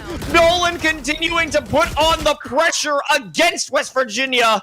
And now it's become a 2-on-2. But both UML players are severely injured. A shot from either of these players should be enough to finish it off. Bunker, though, what do they have in their hands? A lockdown. He's potentially at the ready. Yeah, but West Virginia don't know that both these players are here. The 0 point got taken out. The spam, though, is not good. And Agility is looking the wrong direction. 7 has turned to 9 with UML picking up 2 in a row. And West Virginia, I think their money is broken here. Well, it's sort of close. It's kind of in that in-between area. And so they're not going to buy. They're not going to full save. It's going to be the half purchase. Guardians for Finn and Jay Chronic. But that being said, the Meishu operator is still here. I will say hasn't been the most impactful, but definitely can change right now. I want to talk for a quick second about that use of the lockdown by Boonger, where they had no intention of that locking down anybody, of detaining anyone in that moment. I think it was just to bait out specifically Finn, who shot it, revealing their location by the switch. It was a perfect singular fight. Even to Meishu, I'm not sure what Witness was doing in that moment. With no protection on mid, you can't have such lackadaisical rotations in the defender spawn. He was hanging out, you know? He was chilling. But yeah, semifinals, you gotta be making moves. Meishu, speaking of lackadaisical, that swing, just a little bit. 0 point going to be effective. Cutie is standing tall on the side for 3. Make it 4. Cutie nearly finds an ace. It was so fast, I blinked my eyes and I nearly missed it, Los. What is happening to West Virginia? They are certainly a shadow of their former selves from what we've seen in these previous rounds, and not making any strong commitments. There wasn't a full-on site security as it allowed Cutie to walk around the dice and just find 3 kills without any resistance. Did anybody even shoot back at Cutie? I mean, I don't think they were even looking the right direction. Yeah, it was the last guy who tried but couldn't. Cutie hitting some massive moments there. And this is starting to get a little scary. I don't know about you, but I am starting to ask some questions about this West Virginia side. It comes down to a bit of overconfidence. They've already secured map point, potentially series point. They could win this outright. They think they've got it in the bag, but maybe that's the case right now. There's 2 dead, and an open sight of B allows the plant with still 5 alive for West Virginia. This could be the round. This could be the moment. The tour de force could be pulled if they want it. And even from the shadows, just to add an additional flanker. And they've moved over to mid. Well read, though, by Dolan. Here's the retake. Down by 1. Comes the flash. Doesn't find a connection. This is crucial to deny Sora access, even from walking through. Followed up with a 0 point. Now the pressure is on. All up to Meishu. They can't find the shot. Too many angles to cover. Too much damage out of West Virginia. And finally, after a few shaky rounds, they are able to close out the series and secure their spot in the NECC Grand Finals. Very impressive. The champions yellow division has their first semi-finalist, or finalist, excuse me. But that being said, I do want to talk a little bit more about the close to that. I mean, 13-10 is the eventual scoreline, and I think that we were getting a little bit scared there for a moment because Cutie and Dolan, man, did they nearly bring that back? Cutie having some very big fragging moments, but Dolan, the consistency of the utility usage, normally you're going to see a little bit more on the assist side from them, but it felt like they were having some very strong moments, especially with that null command, using that 0 point and really finding a lot of suppression. Just there wasn't a ton of follow-up. No, certainly not. But it was a great attempt that we saw from them. Happy to see that they had a much better performance than what we saw back on Fracture, and certainly made it a competitive series. But in the end, it's got to be West Virginia. They've earned their spot. They have definitely earned the right to compete in these grand finals. And I do like that we had a change of who showed up today. It was Finn. Finn had such a massive impact as the chamber, and mostly on the offense. Like, that was a much stronger position for them. And rather than Sora being at the top with that adjustment to get in the face of their opponents, it was all kills mostly at range. And that's where Finn excelled. Absolutely. That being said, I think if you have to look at an MVP candidate, Jay Chronic takes the cake for me. But 100%, Finn working very incredibly on that second map especially. But Jay Chronic had the consistency factor. Clutch in Fracture. Very clutch over on Ascent. And speaking of which, just as one to throw in there, Cutie, incredibly clutch in addition to that. Two clutch gods. But that's going to be the end of this series, but we've still got plenty of NECC Valorant action, so don't go anywhere. Stick around. We'll be back with more Valorant right after this. Holding on. Don't let me repeat it.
So can you. So can you. For too long about the mistakes. While I resent, I learned to hate. Forgot your names. Fear the struggle to follow on. Need to focus to prove you're wrong. I'm not wrong.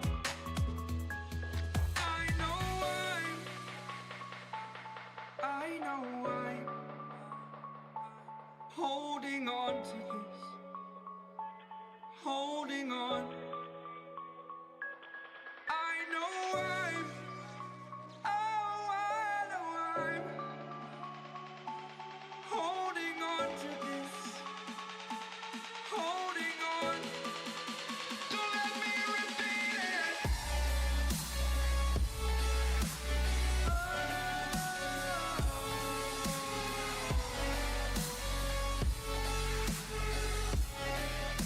Don't let me repeat it.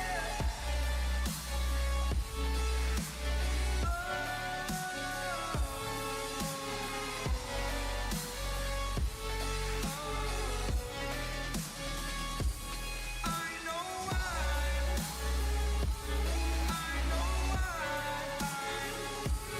holding on to this. Holding on. Holding on.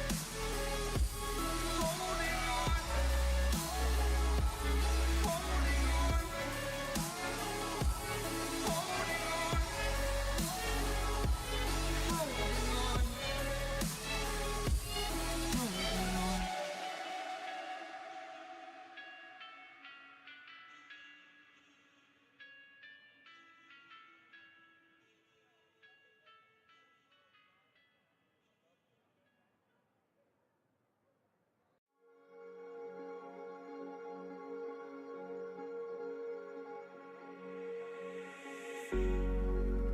Cigarette ash, it looks like snow when it falls in the wind, you know. And you, oh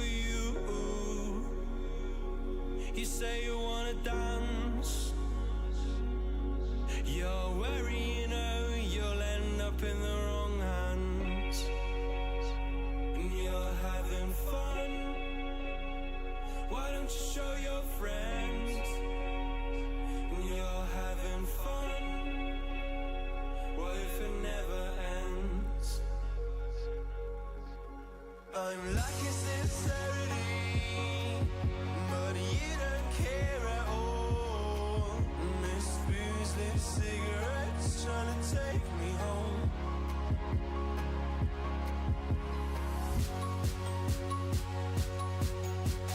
Falling in love just a million times, breaking it off with the feeling on ice still. She's as cold as December.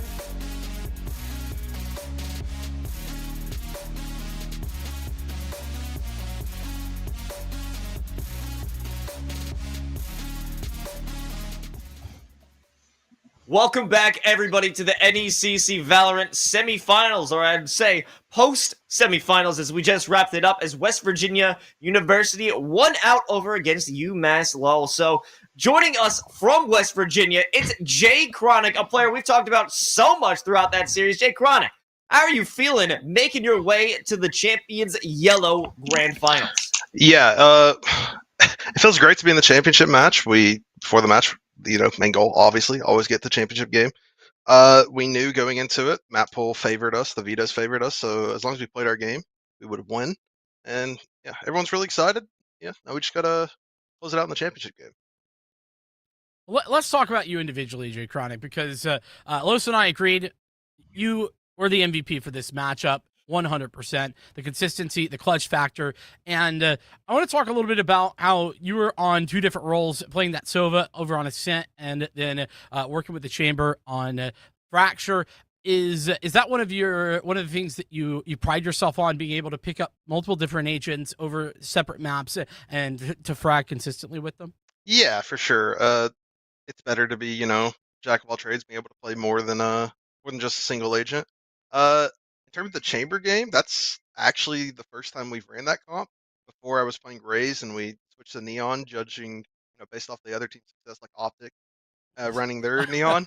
Uh, yeah, so I'm really comfortable on a lot of agents. Sova's the home suit, and that's where I feel at home. But it, it's really nice being able to play more than just one. Well, let's talk a little bit more about those clutch moments, because you had some big ones. How do you keep calm in those sort of situations? It's oftentimes you see players get a little jumpy. They aren't playing at their best, but you seem to thrive in those situations. Is there a secret? Honestly, it experience. I've been playing FPS for like 6, 7 years. I have like thousands and thousands of hours in CS, and that transferred over. And really, the clutch factor, just the more and more you play, the more calm you are in your clutches, and the better clutcher you'll be. Sounds about right. Now, first, also, I want to say, I'm glad you said that was the first time you ever ran that composition, because you shattered my expectations of what we were going to see from your squad going into Fracture. So that makes me feel a little better about myself. But speaking back to you, you have two potential candidates to meet you in the grand finals. It's you, Ottawa Garnet, versus the St. Clair Saints. Who would you rather face? And do you have a history with either of these two squads? Yeah, we played both of them before. Personally, I would like to play Ottawa again. I can't remember, but I think we may have lost to them in regular season. I know it was the closer match. I want to get the revenge either way and show some domination, like a 2-0, show some domination against them and prove that we are the better team. Well, I mean, that is what happened to it. Was the 0-2 loss. Yeah. But it's a perfect opportunity for that revenge, as you said. Now, before we send you off to enjoy your victory, is there anyone you want to give a special shout out to? Yeah, of course. Shout out to my team. Obviously, couldn't have done it without him. Shout out to our director, Josh, the one that got us all here.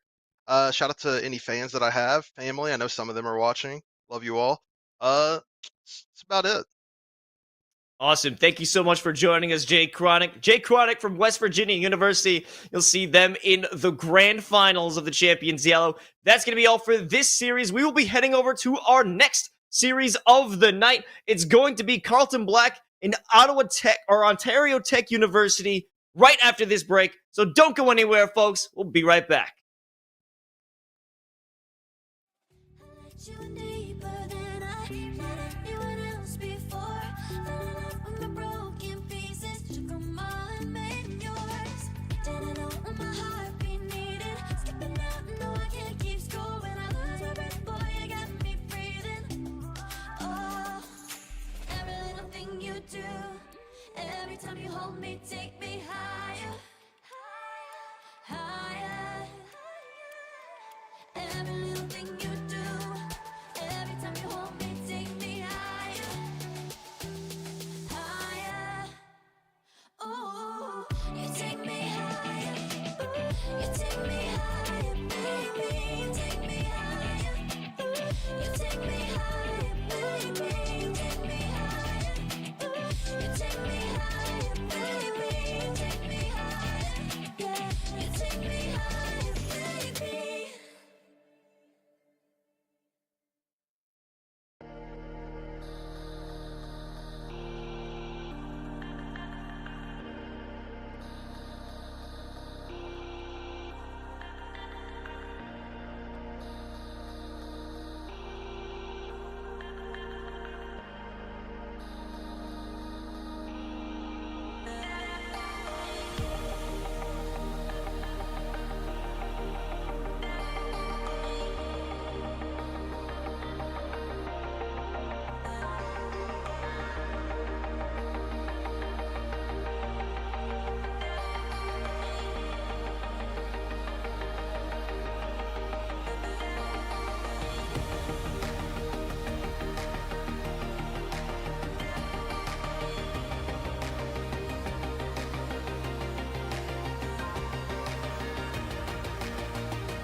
Fall into you.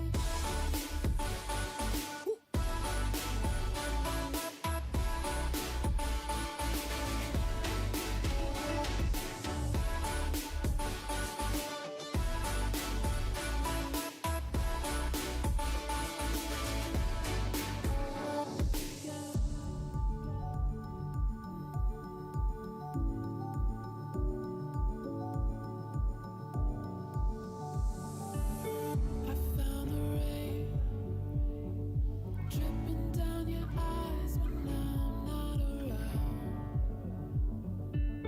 I found myself, but I fall into your lies. Oh, yeah. Where'd you go? Where'd you go? Where'd you go? Let me feel it. Let me feel it.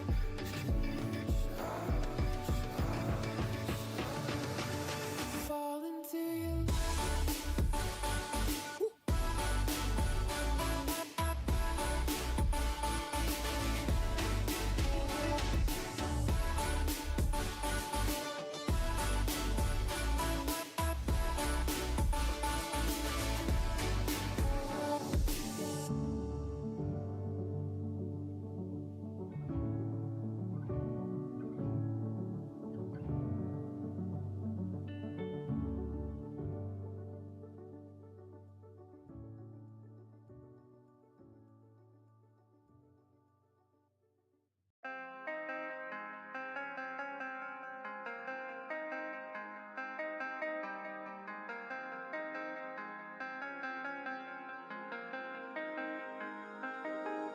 When I'm with you, I am able to keep pushing my limits and all the drive that I have. Well, I'm going the distance with you. I didn't know what I had till I knew what was missing and everything that I dread. Well, I built a resistance with you. Catch me when I fall, and I'll keep you on the ground. You were gone, I wish you'd stay. I could look at you for days. Time was well spent, that's when I knew that I need to spend my life here with you.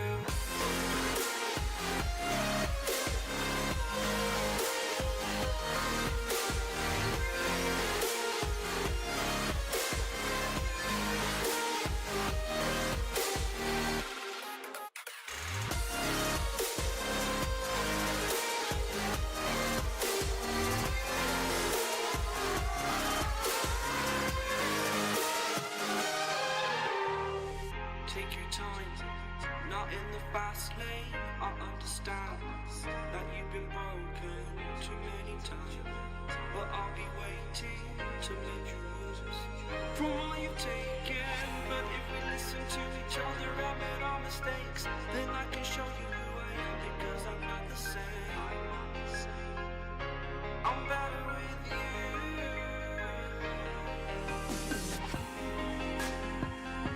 I'm better with you.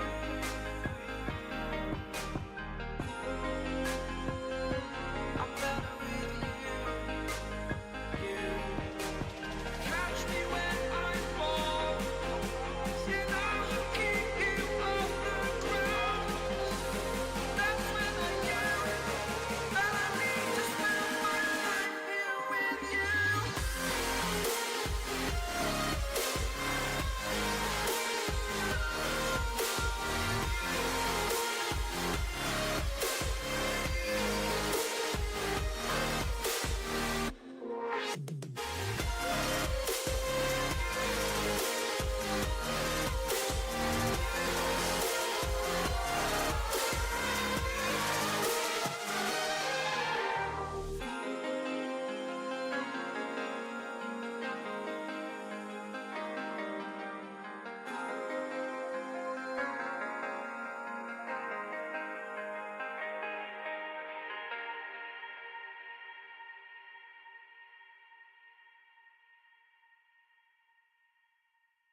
The seasons come and go like thoughts of you.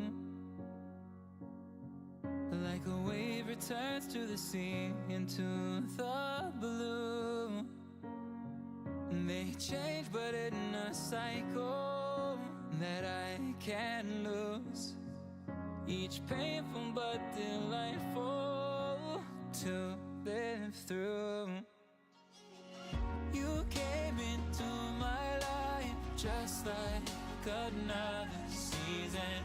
Not for long, just a time, just like another season. Maybe this time next year you'll reappear for no reason, but I'll cherish every day until you come my way this season.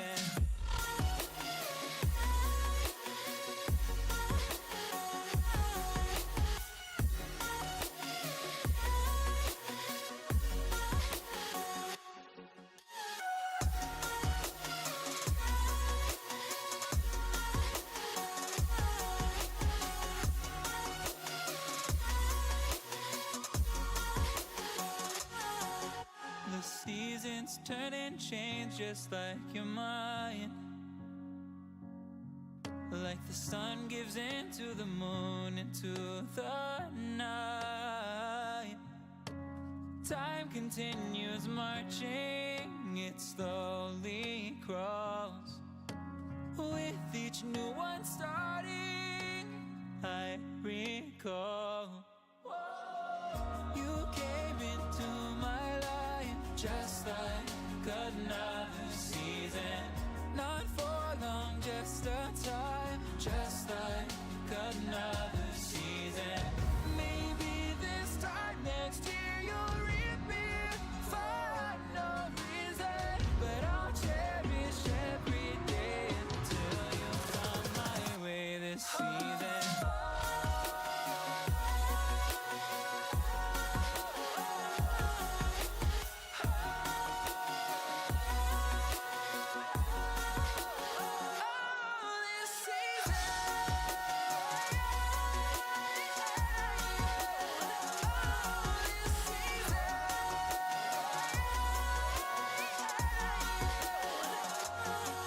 Each time of year carries memories, like a never fading whisper in the breeze. Oh, we will keep on changing all over again. Yeah, we will keep on changing, just like another season. Don't want another day without you by my side. Oh, this season.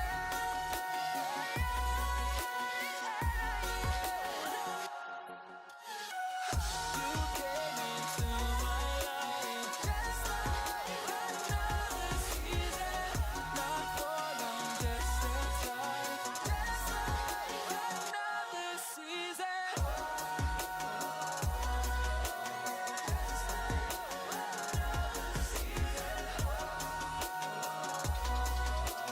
Just like another season.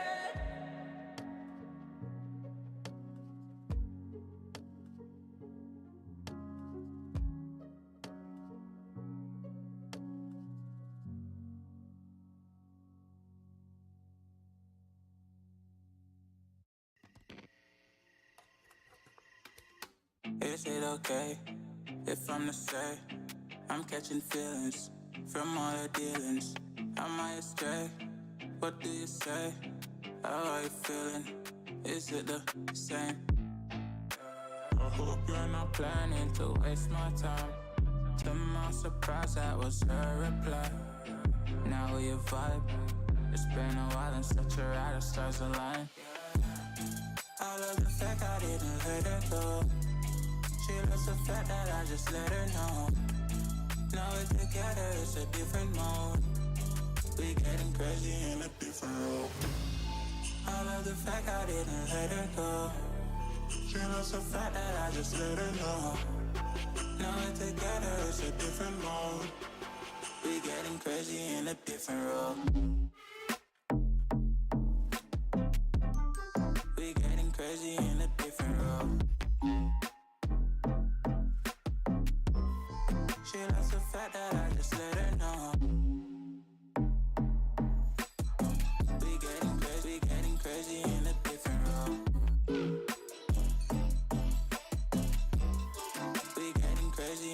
different role.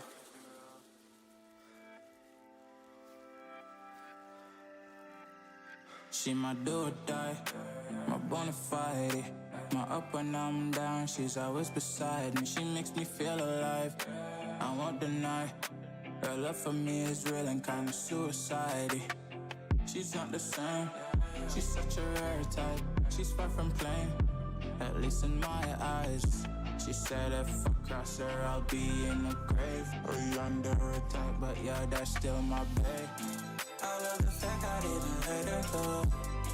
She loves the fact that I just let her know. Now we're together, it's a different mode. We getting crazy in a different role. I love the fact I didn't let her go. She loves the fact that I just let her know. Now we're together, it's a different mode. We getting crazy in a different role. We getting crazy in a different role. She loves the fact that I just let her know. We getting crazy in a different role.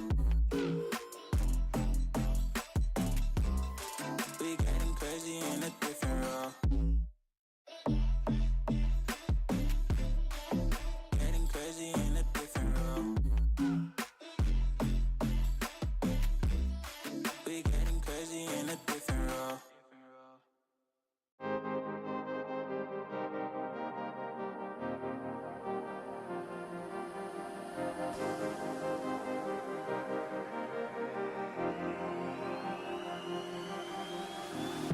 I'm cutting dice.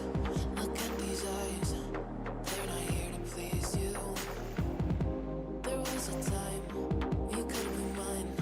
Before all that you put me through, I knew that you were trouble, but I let that you were bad. I'm living in this bubble and it makes you so mad. You can say hello, but I don't need you to like me. Don't need you to like me. Don't need you to like. You can watch me go, 'cause I don't need you to like me. Don't need you to like me. Don't need you to like. You can say hello, but I don't need you to like me. Don't need you to like me. Don't need you to like. You can watch me go, 'cause I don't need you to like me. Don't need you to like me. Don't need you to like me.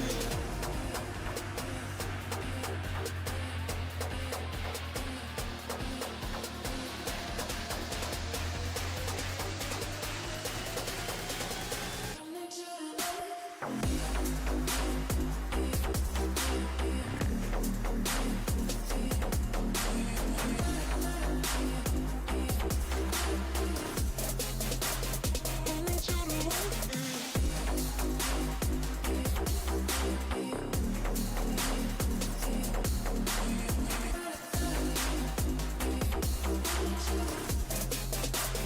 Don't need you to like. You can say hello, but I don't need you to like me. Don't need you to like me. Don't need you to like. You can watch me go, 'cause I don't need you to like me. Don't need you to like me. Don't need you to like. You can say hello, but I don't need you to like me. Don't need you to like me. Don't need you to like. You can watch me go, 'cause I don't need you to like me. Don't need you to like me. Don't need you to like me.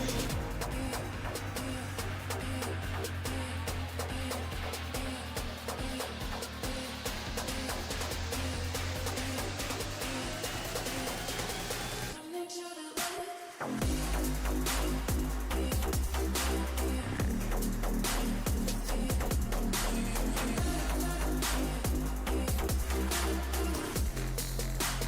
Don't need you to like.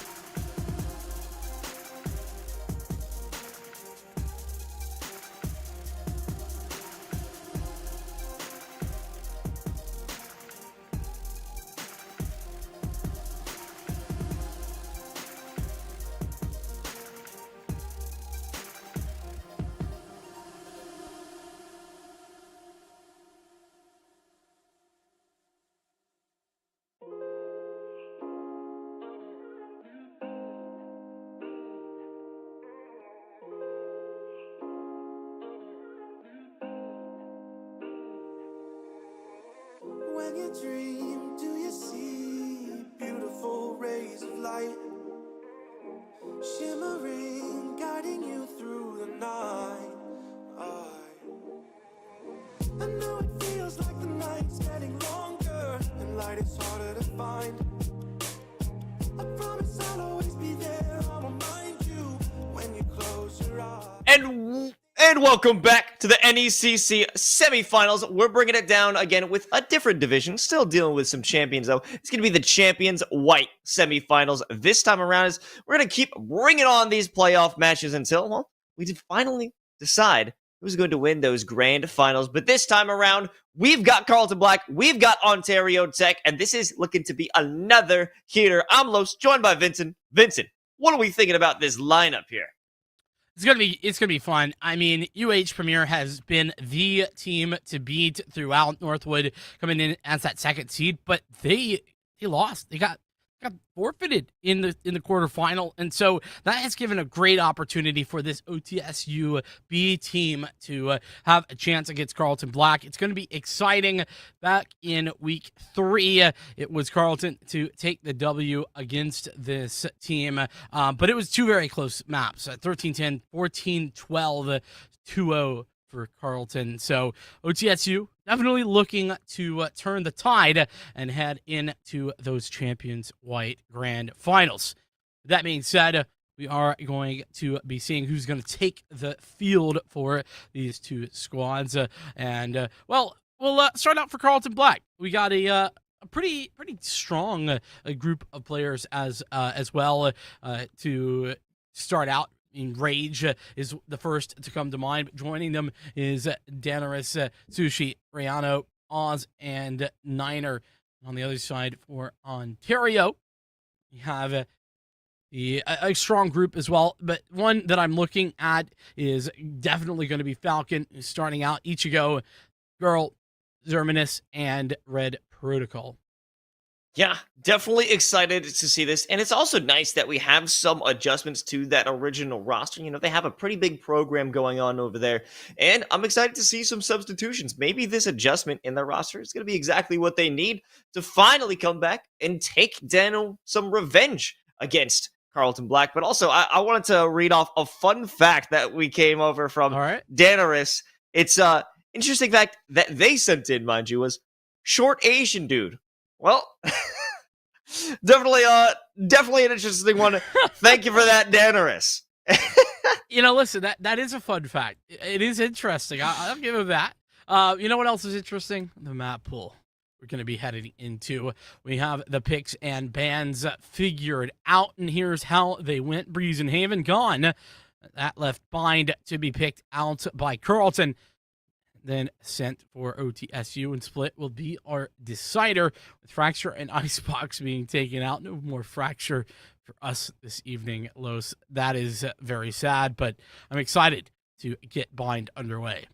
You know, Fracture is actually a map that isn't uncommon for Carlton to take, when they've been competing outside of their regular unit as Carlton Black under the name, it would be, I believe, 10.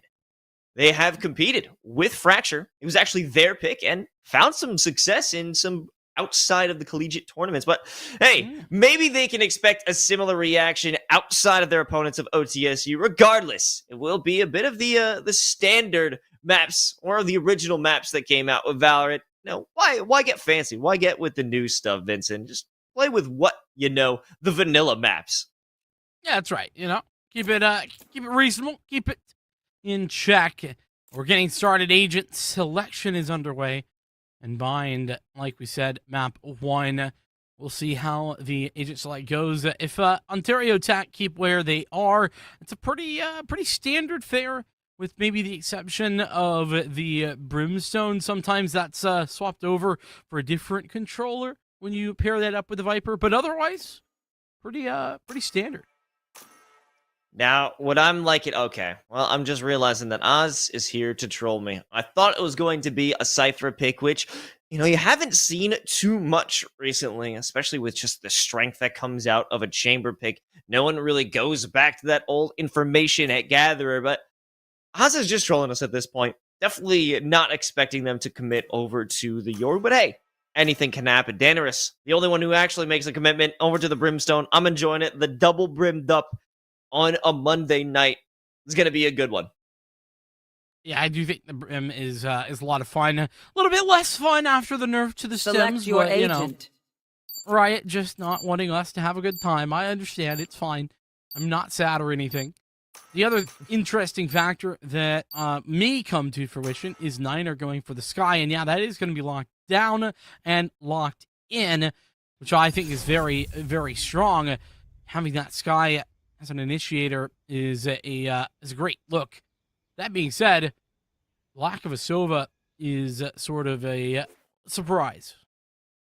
Yeah, there's no direct information that you can gather because with that, going back to the potential pick of that Cypher, you can cover over some lines with that camera, get those trap wires in play, but you don't have any direct information. You can't see exactly who's waiting for you, what's on the other side, so they're going to have to go off that bestial instinct with Niner setting things off with the flashes on the guiding light. I'm excited. I believe in this Carlton squad, as they've shown throughout the whole season that they're a very competent team.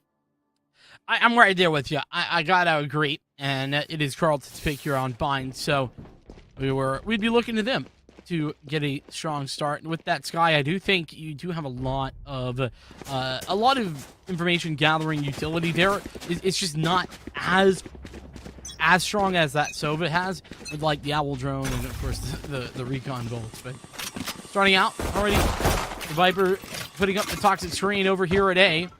The push maybe going to be coming through towards short. The damage. You see a great play out of the teleporter. Not going to be the case. Only good for giving some kills to the side of Carleton University. And perhaps Red Protocol hiding in this alternate angle, be able to save themselves with the snake bite. Not the case. In fact, does give it up along with their life, leaving Ichigo all on their lonesome in the 1v3. A headhunter, I mean, hey, there's a chance, that's for sure, but as long as Carlton play together, they shouldn't have too much of a problem, and they have grouped up over at short. That's where they're going to be pushing. At least they were for a moment. They've made the right decision to head back towards B, so OTSU B is going to have to figure something out, because still working with the 1v3. All set up. Not ideal. And, well, a rendezvous being 30 seconds attempted left. to set up. Spike planted. The spike's been planted. Ichigo, place the totem down and most likely will start off this retake. Looking for picks outside of hookah. Won't be the case. They've already left the range. They have to make the full-on commitment here with the Headhunter. 3 bullets, 3 bodies to drop. I'll have to start with this initial Niner playing over by Sands. Denies any possibility of the retake as Carleton University owned the first one. And what a great setup from Carleton as well. They heard the tally, so obviously they know what potential angles are possible for Ichigo to come from, and just playing for the audio cue. He drops down, they know where he's at, and they triple swing. Basic, very fundamental Valorant being played there in the pistol round for Carleton. As we get things underway, it's going to be basic on the buy. SMGs aplenty. This Carleton Black Ross. Time to hunt. Nobody spotted with that first guiding light. This is another play to the teleporter and another play of OTSU. One enemy remaining. Hope that this would be another possibility to bring a kill or two, but just a waste of life. Perhaps I just want to send this one to round 3. Girl good for 1 before falling. Or 2, actually. Yeah, nice couple frags there from Girl, but hey, it's just a couple, right? Only 2 kills. Yes, it does some damage, but it's not perfect. But OTSU, they have the buy into this round. This is the time, the turning point, the moment they can really step up in a big way. Where are they going to go? What are they going to be doing on the defense here? I think that it's critical to get aggressive, to create some of these plays, to give yourselves some advantage. We're seeing that over at B Long. Early Owl drone going to come out and find some information. Zervinius with the owl drone control, not faltering, staying alive with that. They got the tag. That's all they needed necessarily, but it really is the control that we saw. Down from A short, denied of that lurk. Question is, when does the rotation come on through for OTSU? I mean, right now, they do have 3 players on the site, so I don't know if there's a need for any further rotation, to be fair. That being said, things have stalled right now for Carlton. Creeping up behind some smokes. But Octagon is still very much in the hands. Maybe not for long. Niner with the self-blind. And walk it back in about 8 seconds when it refreshes. So this will be a secondary stall, and actually works in their favor because it buys time for them to wait. The sky smoke Spike Ichigo down, B. spiking Daenerys out 30 seconds with left. ease, earning themselves the second frag of the round and pushing back the rest of OTSU. Here comes the swing. Niner good after the flash. Now to Ichigo stand no chance. The first one or the last line of defense. Good for only one. Spike planted. What a crazy turn of events. That long-range Last player Spectre. standing. And Niner has found a great angle. Girl taking down its red protocol. One enemy 2. remaining. He's already caught out 1. The corner is sushi, but they can't handle the shots. A great swing from Red Protocol to give OTSU their first round, and they're quite happy about it. Yeah, and a very interesting duality here. You know, I praised Carlton for their post plant previously on the pistol round. I gotta say, I'm not a big fan of that post plant there. You know, Red Protocol, sure, hit some nice shots, but Niner, I get why they were out in the open initially, but it was so long between that frag in towards Hookah and the swing from Red Protocol. I would have really preferred to see Niner get into a better post plant scenario while, while going for that overheal, or the overgrowth, excuse me. OTSU take advantage of a slight mistake, and yeah, Carlton. Good news is they at least have the weaponry back in their hands, and OTSU winning a 1v2 is great and all, but it doesn't help your economy one bit. Toxin screen down. Well, certainly not this time. It's full commitment. All 5 players hanging about on I've got B. your No trail. one there to defend Hookah. But it is a rendezvous into the second B. Niner does send the Trailblazer. It actually misses. The concussion doesn't onto the solo, but it doesn't matter. They're being pinched. Zermax has no chances. Oz and Sushi press the advantage and completely take this. Spike planted.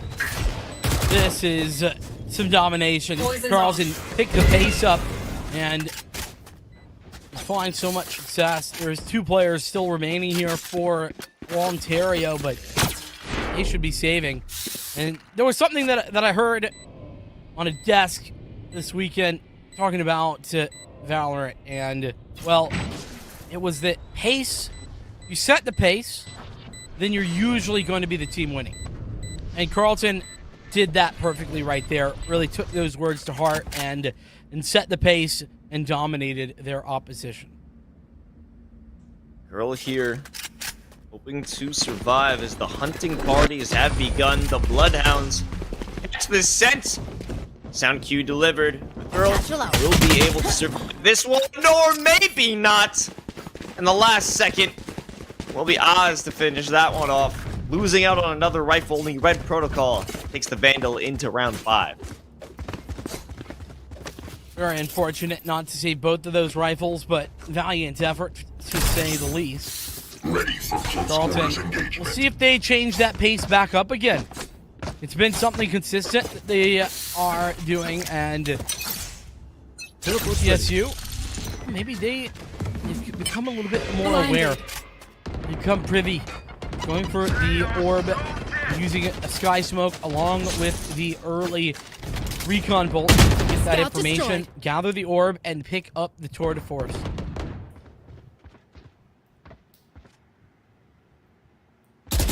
Much slower play here. Oz does have control of the showers, but that snake bite will make him think twice about peeking again, especially with those wall bang shots. Further sending them back. Girl here one.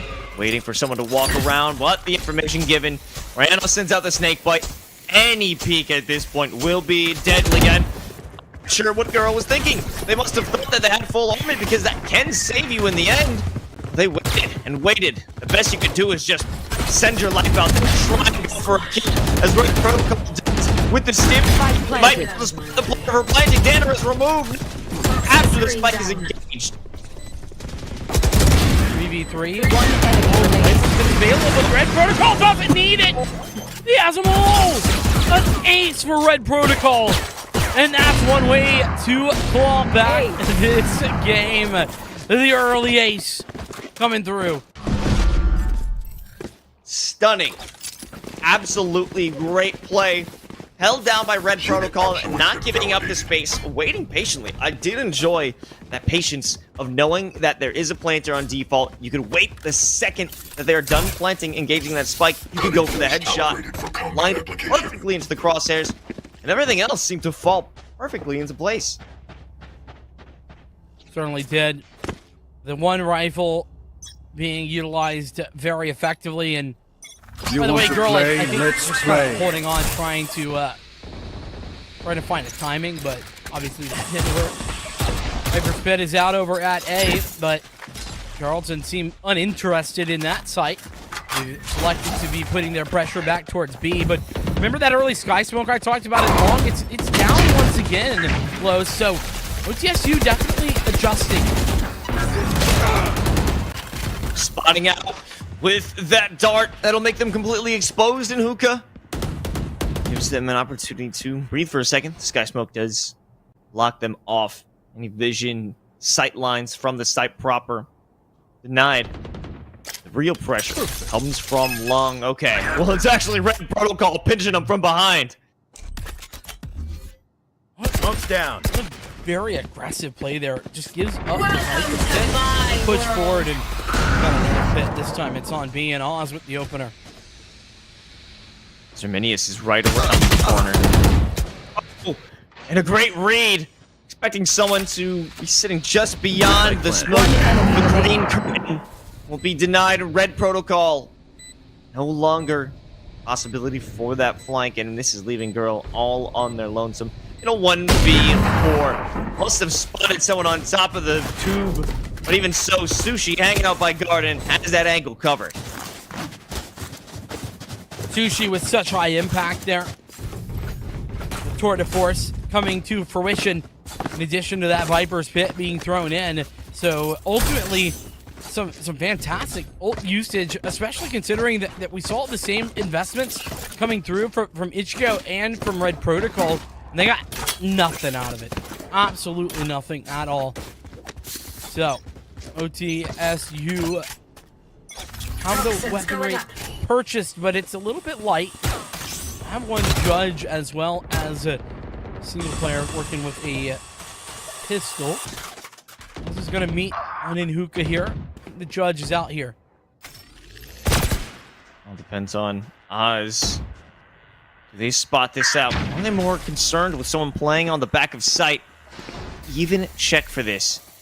They haven't had a reason just beyond the sight line. Jump on up. Oh, crouching, letting go of it is exactly what Falcon didn't want to do. They expose themselves. That is going to be complete who can control, and they don't even have to make the commitment. They can't kills. There's already found two. Followed with the orbital strike, picking apart everybody on the side of OTSU, and Ichigo is no different as Sushi racks up another 3K. Well, Carlton made that round look simply absurd. They did everything that they needed to do. I loved the ultimate usage thus far as well. That works. Using the orbital strike from Danarest in order to clear out the teleporter and create some space as well. Everything working just on point. Utility, in addition, has been very strong, and Sushi with back-to-back triple kills is fantastic. It's OTSU with a save round.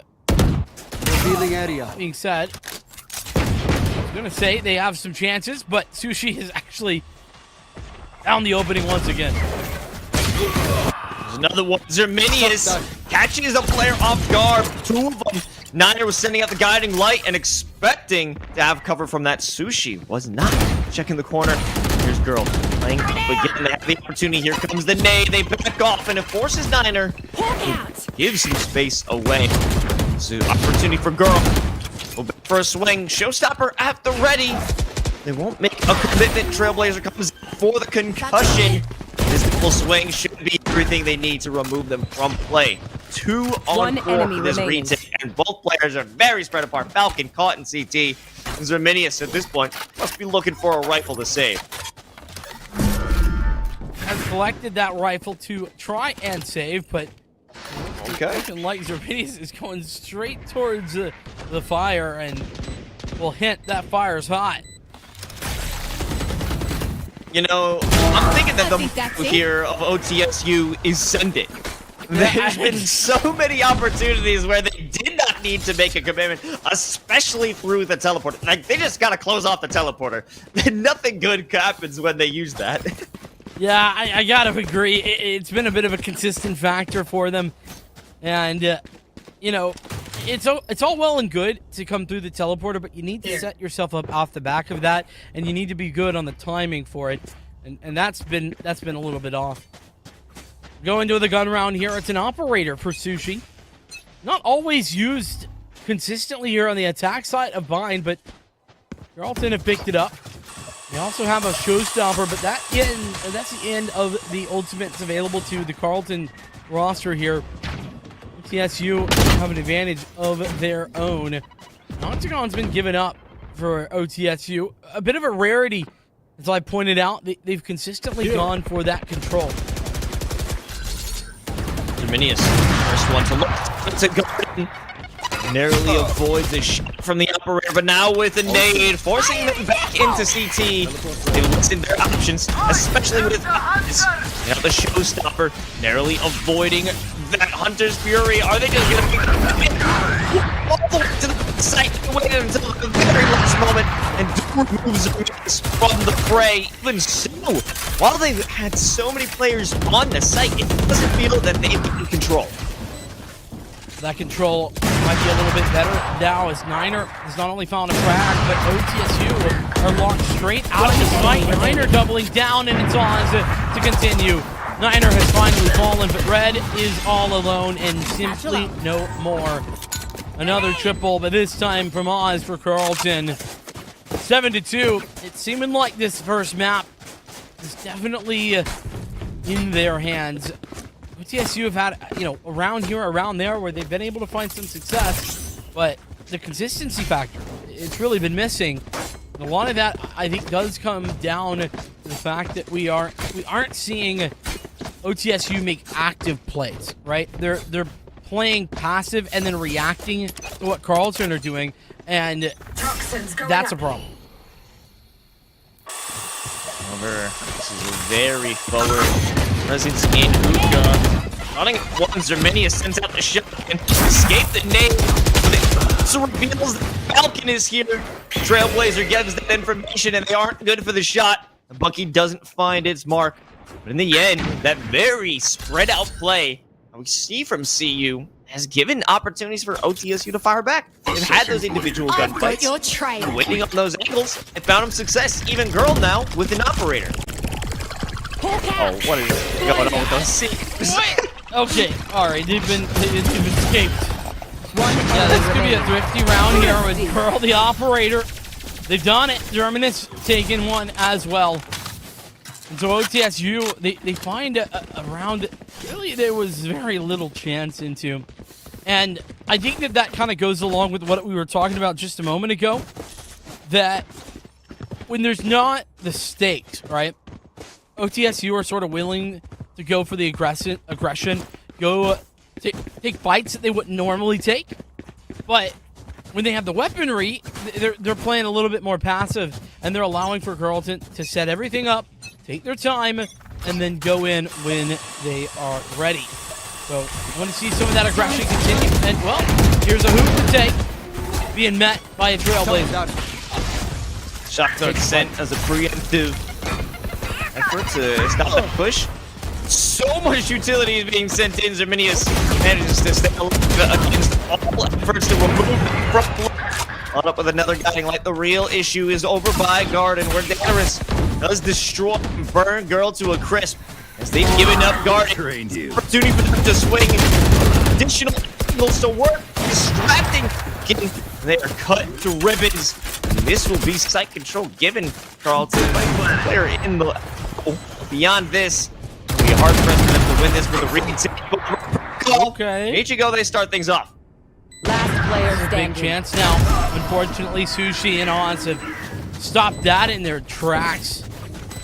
But OTSU, Last I round think, you know, in they the lost half. the round, but actually did the right thing, and we're making strides in the correct direction.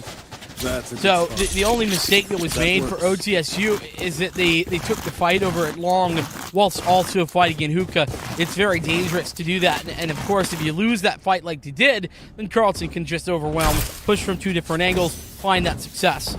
With that being said, I love that OTSU were fighting for the Hookah control, and they pretty much won. You They want did. to They play? didn't really Let's give it up. play. It was only the flank that stopped that from working, but it's back to B. Carlton, they love this site, and they are not stopping. Well, the threat is Girl. Maybe they'll go for a repeat. Sushi there. They have to watch out. The tour de force is in place, sending out the blast pack. Maybe it can adjust Sushi, but it won't be the case, as this is a realization moment for Girl. No need to peek this one when death is just beyond the corner. Oh, I'm enjoying this. Well, quite literally death walking around the corner, and this girl has fall once again. Trying to get out. Blast pack not there. It's a 2v2 smoke. loss. I liked that play, though. Though it didn't work out, I thought that was a great effort. Jumping up, trying to give them a little bit of Aim Labs tracking practice, but they're good for it. Dangerous won't lose out on that one. Niner all the way into this sky smoke. Blinded. One enemy remaining. Ichigo has no clue what's going on from smoke to blind. You have no idea, no vision. As Niner finishes off the half with a good old 3K. Depicting how many rounds Switching OTSU sides. actually earned this half. Indeed, and I mean Niner, what an aggressive maneuver there. That's one of those situations, Los, where if Niner makes a play work, they win the round for their team. But if they don't make it work, they throw the round for their team. That's the stakes on the line for that play from Niner, and it works out. So maybe it's that results-based thinking that we casters are so fond of, but hey, fair enough. It worked out, and I'm happy with it, and it was fantastic to watch. 9-3, Ontario Tech University are struggling. Can they come back here on their attacker side? We'll have to see. And Carlton, they certainly Toxin Oh, made this screen B down. site their home. It looks like OTSU looking to do the same on the pistol. Niner stops that drone from taking place. Spike down. There is even more pressure. in One the enemy spot. remaining. And this kill feed is lighting up, leaving only Sushi to pick up the pieces from Hookah. Double teleport signals. It's time to make a move and head over to A site, where they will most certainly get that spike planted. Short retake have to be followed up. Danner's certainly expecting it. Spike planted. Falcon getting into position.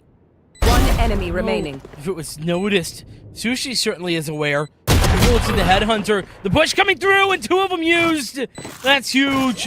Sushi, how many times is this guy going to be allowed to get 3 kills? So many triple frags. Clutch. And it's double digits for Carlton Black. What a beautiful play from Sushi. I guess he just was a matter of perfect timing that denied Dannerous the information that they were there. Or, Falcon, sorry. Denied Falcon the information. I guess just the back was spotted by Sushi in the end, so they didn't realize it. But an unfortunate occurrence to allow that to happen. There was no expectation in the end from Zerminius that someone would come from short, especially since you had Falcon there. The understanding must have been short was clear. Yeah, the frustrating situation for sure for Ontario, but here we are. Carlton, I like that they took the initial push and then fell back. That's very strong. They allowed for Sushi to find some success up top, sort of smoke. almost baiting OTSU in, but it's not that successful. It only nets one kill before Rayano re-aggresses. Rayano, another one to their name, a girl just as aggressive, just One as enemy mean. remaining. Running the shits. Who's got this? Alone in the pocket. A wall-bang headshot from Oz just for good measure. This is only 2 dead in that force round. Only 2 could also be framed as doing the bare minimum, you know? It's not bad, it's not great, Funds to spare? it's just kind of meh. Thank you. And OTSU, well, I think they're going to need a little more than meh to get back into this game. They're down by a large factor, and Kill them. beyond that, it's not been particularly successful on these gun rounds. One of their 3 is a thrifty. Rihanna, oh no. You know this is gonna be a mess. Threat Protocol expecting this? I'm not sure what else could be possible. They have to check it though. Question is, on this Viper action, is Rayano gonna win it out? It doesn't even matter. Aggression outside from the other side of B. Niner with the first one. Rayano gonna walk out with a short. That'll be it for them. The Protocol only removing a shorter player from the showers, but it is enough for them to realize, oh, we gotta hit A quickly. An ambitious push there from the Viper, but yeah, the A push is here, but Oz is still standing strong over in Lance. Big swing wide, and that's a second 2 now to play for enemy OTSU, remaining. and it's not looking like it's going to be enough. 1 versus 2 for Red Protocol. 2 players from 2 angles, and Niner has it. Another clutch up for Carlton. And it's looking like this map 1 is going to be very quickly closed. Yeah, without a doubt. Map point, Match point. not much money in the tank if you are OTSU. Certainly going to force out some rifles. Girl, not even armored to speak of with red on the lights. This is just a massacre on the side of Ontario Tech. Again, it is Carlton's map. They are an incredibly strong squad. So this may be an expected result. One thing I did like, or I do currently like, from Ontario Tech is Red Protocol, specifically in their survivability. They don't take any fights they don't want to, and understand the role that you gotta stay alive to keep those smokes alive. Sushi here with the tour de force. Really doesn't find anything. This is surprising, all things considered, and unfortunately, not only finds nothing, but Oz finds something on the other side. The showstopper is massively successful. And OTSU now working from behind on map point as well. Not great, but here we go. Push set up for a hit. Welcome to my world. Okay, a forward aggression play with the Viper's pin. Yeah, stay in that smoke, and Ichigo and Falcon arrest the advantage. Through short, send out the orbital strike in the backline to make Rayano leave this space. Even Evan planted. can't be held. Rayano creeping around in the back of sight, considering when it's time to walk into this Viper's pit, because they have to make the engagement. Walk on through lamps. And a good Last for 2. player standing. One enemy remaining. There for the finish, and the defusal and the map go the way of Carlton. In 13-3 fashion. Talk about domination. Defenders win. This is everything that Carlton could have wanted in an opening map. OTSU, they're definitely in some of those rounds. They also had some good ideas. I think both of us talked about how we were really a big fan of some of the ideas being put forth by this Ontario squad, but they just didn't really come to fruition very often. And even barring that one thrifty round, I don't think that Ontario would even have 3. Yeah, it's been an incredibly difficult map for them so far, and they haven't exactly put together any strategies. I mean, that last round where they utilized Red Protocol's Viper's Pit to try and just create an angle that denies any vision from Carlton, that was the best strategy we've seen from them, and it was in the last moment. They had to throw every single thing into the round, including that orbital strike, which, to be honest, wasn't exactly necessary when you already have the Viper's Pit cutting off a majority of the map. And it seemed that even though that was their strategy, it was half-baked, to say the least. So we can hope that maybe it just isn't their map. Maybe they have a much better strats, setups, lineups, or anything in between as we go to their map of Ascent, which will happen right after this break. So don't go anywhere. The NECC semifinals continue after this.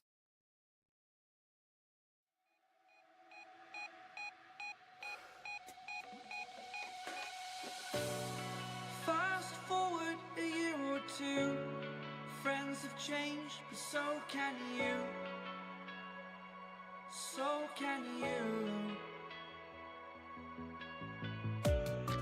For too long about the mistakes, while I resent, I learned to hate. Forgot your names. Fear the struggle to follow on. Need to focus to prove you're wrong. I'm not wrong.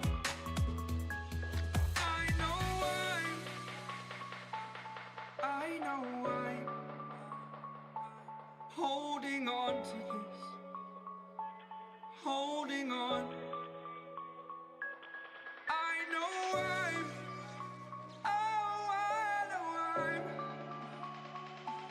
holding on to this. Holding on. Don't let me repeat it.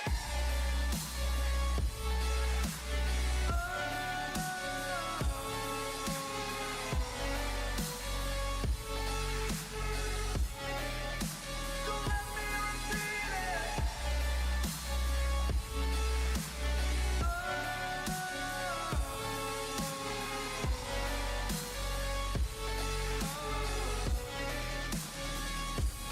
I know I'm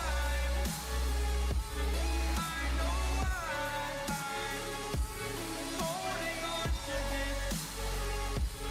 Holding on.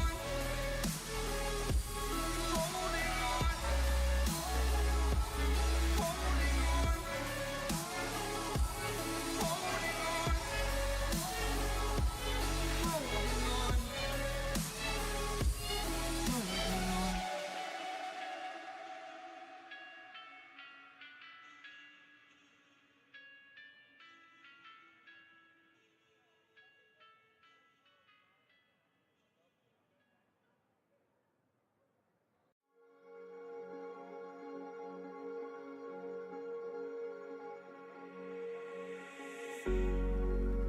Cigarette ash, it looks like snow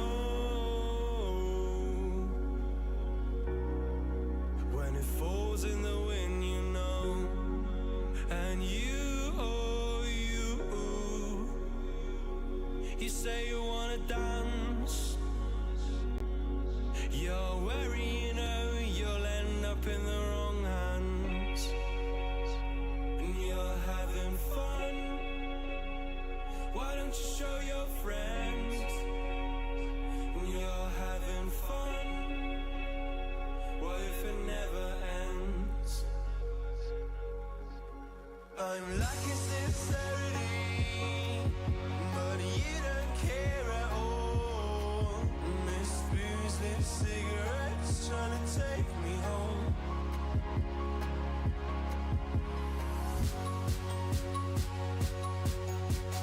Falling in love just a million times, breaking it off with the feeling on I sail. She's as cold as December.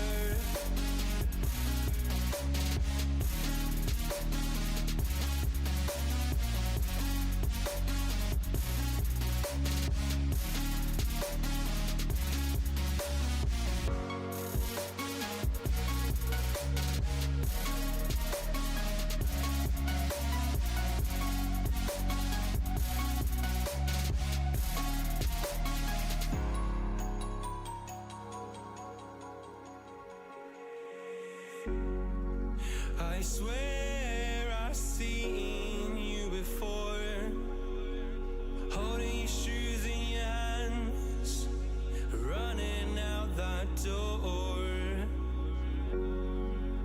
And you got nothing, but you say you wanna dance. And you're worrying, oh, you'll end up in the wrong hands.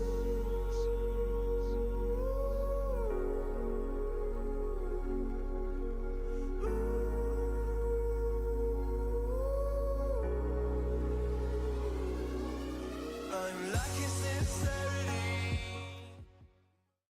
In map 1, Carleton showed us why they are the 3rd seed. 13-3 was the scoreline on Bind. As we head towards the set, Ontario Tech's pick, you're going to have to make a bunch of moves. Los, where do you think Ontario Tech went wrong in that first map? Where didn't they go wrong is a better question, Vincent, because it seemed that they didn't have many executions planned out. The only time that they had success is when somebody casually walked into their crosshairs and they were able to take advantage of an opportunity like that. I will say, though, there had been an opportunity for Red Protocol to make a great defensive measure, and I believe that they are certainly the strongest angle that we're seeing from Ontario Tech, but you can't lean on that one player. You can't lean on a controller to get everything done, but this is what they need to do. They have to have strong strategies. They need to back each other up, and they need to make strong, fast commitments, because that's not what we see. They take a hit, they slow it down a little bit, and it gives a great opportunity for Carleton to adjust, make new maneuvers, and wait on any single angle that can be taken, and they remove it from a possibility of Ontario Tech. They can't walk on through. They can't make a move, and they just get stuck. Yeah, I mean, the coordination of the utility as well for me was a bit of a struggle.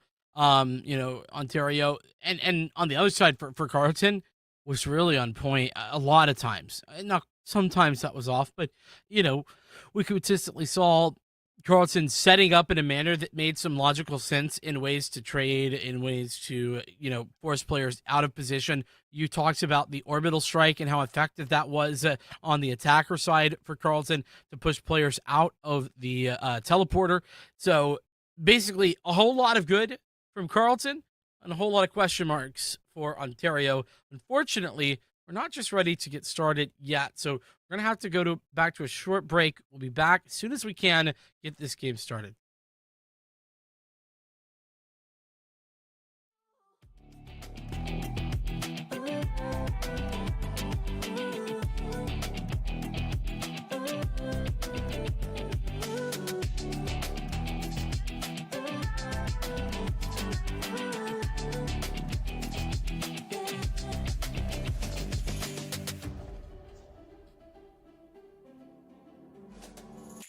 Magic.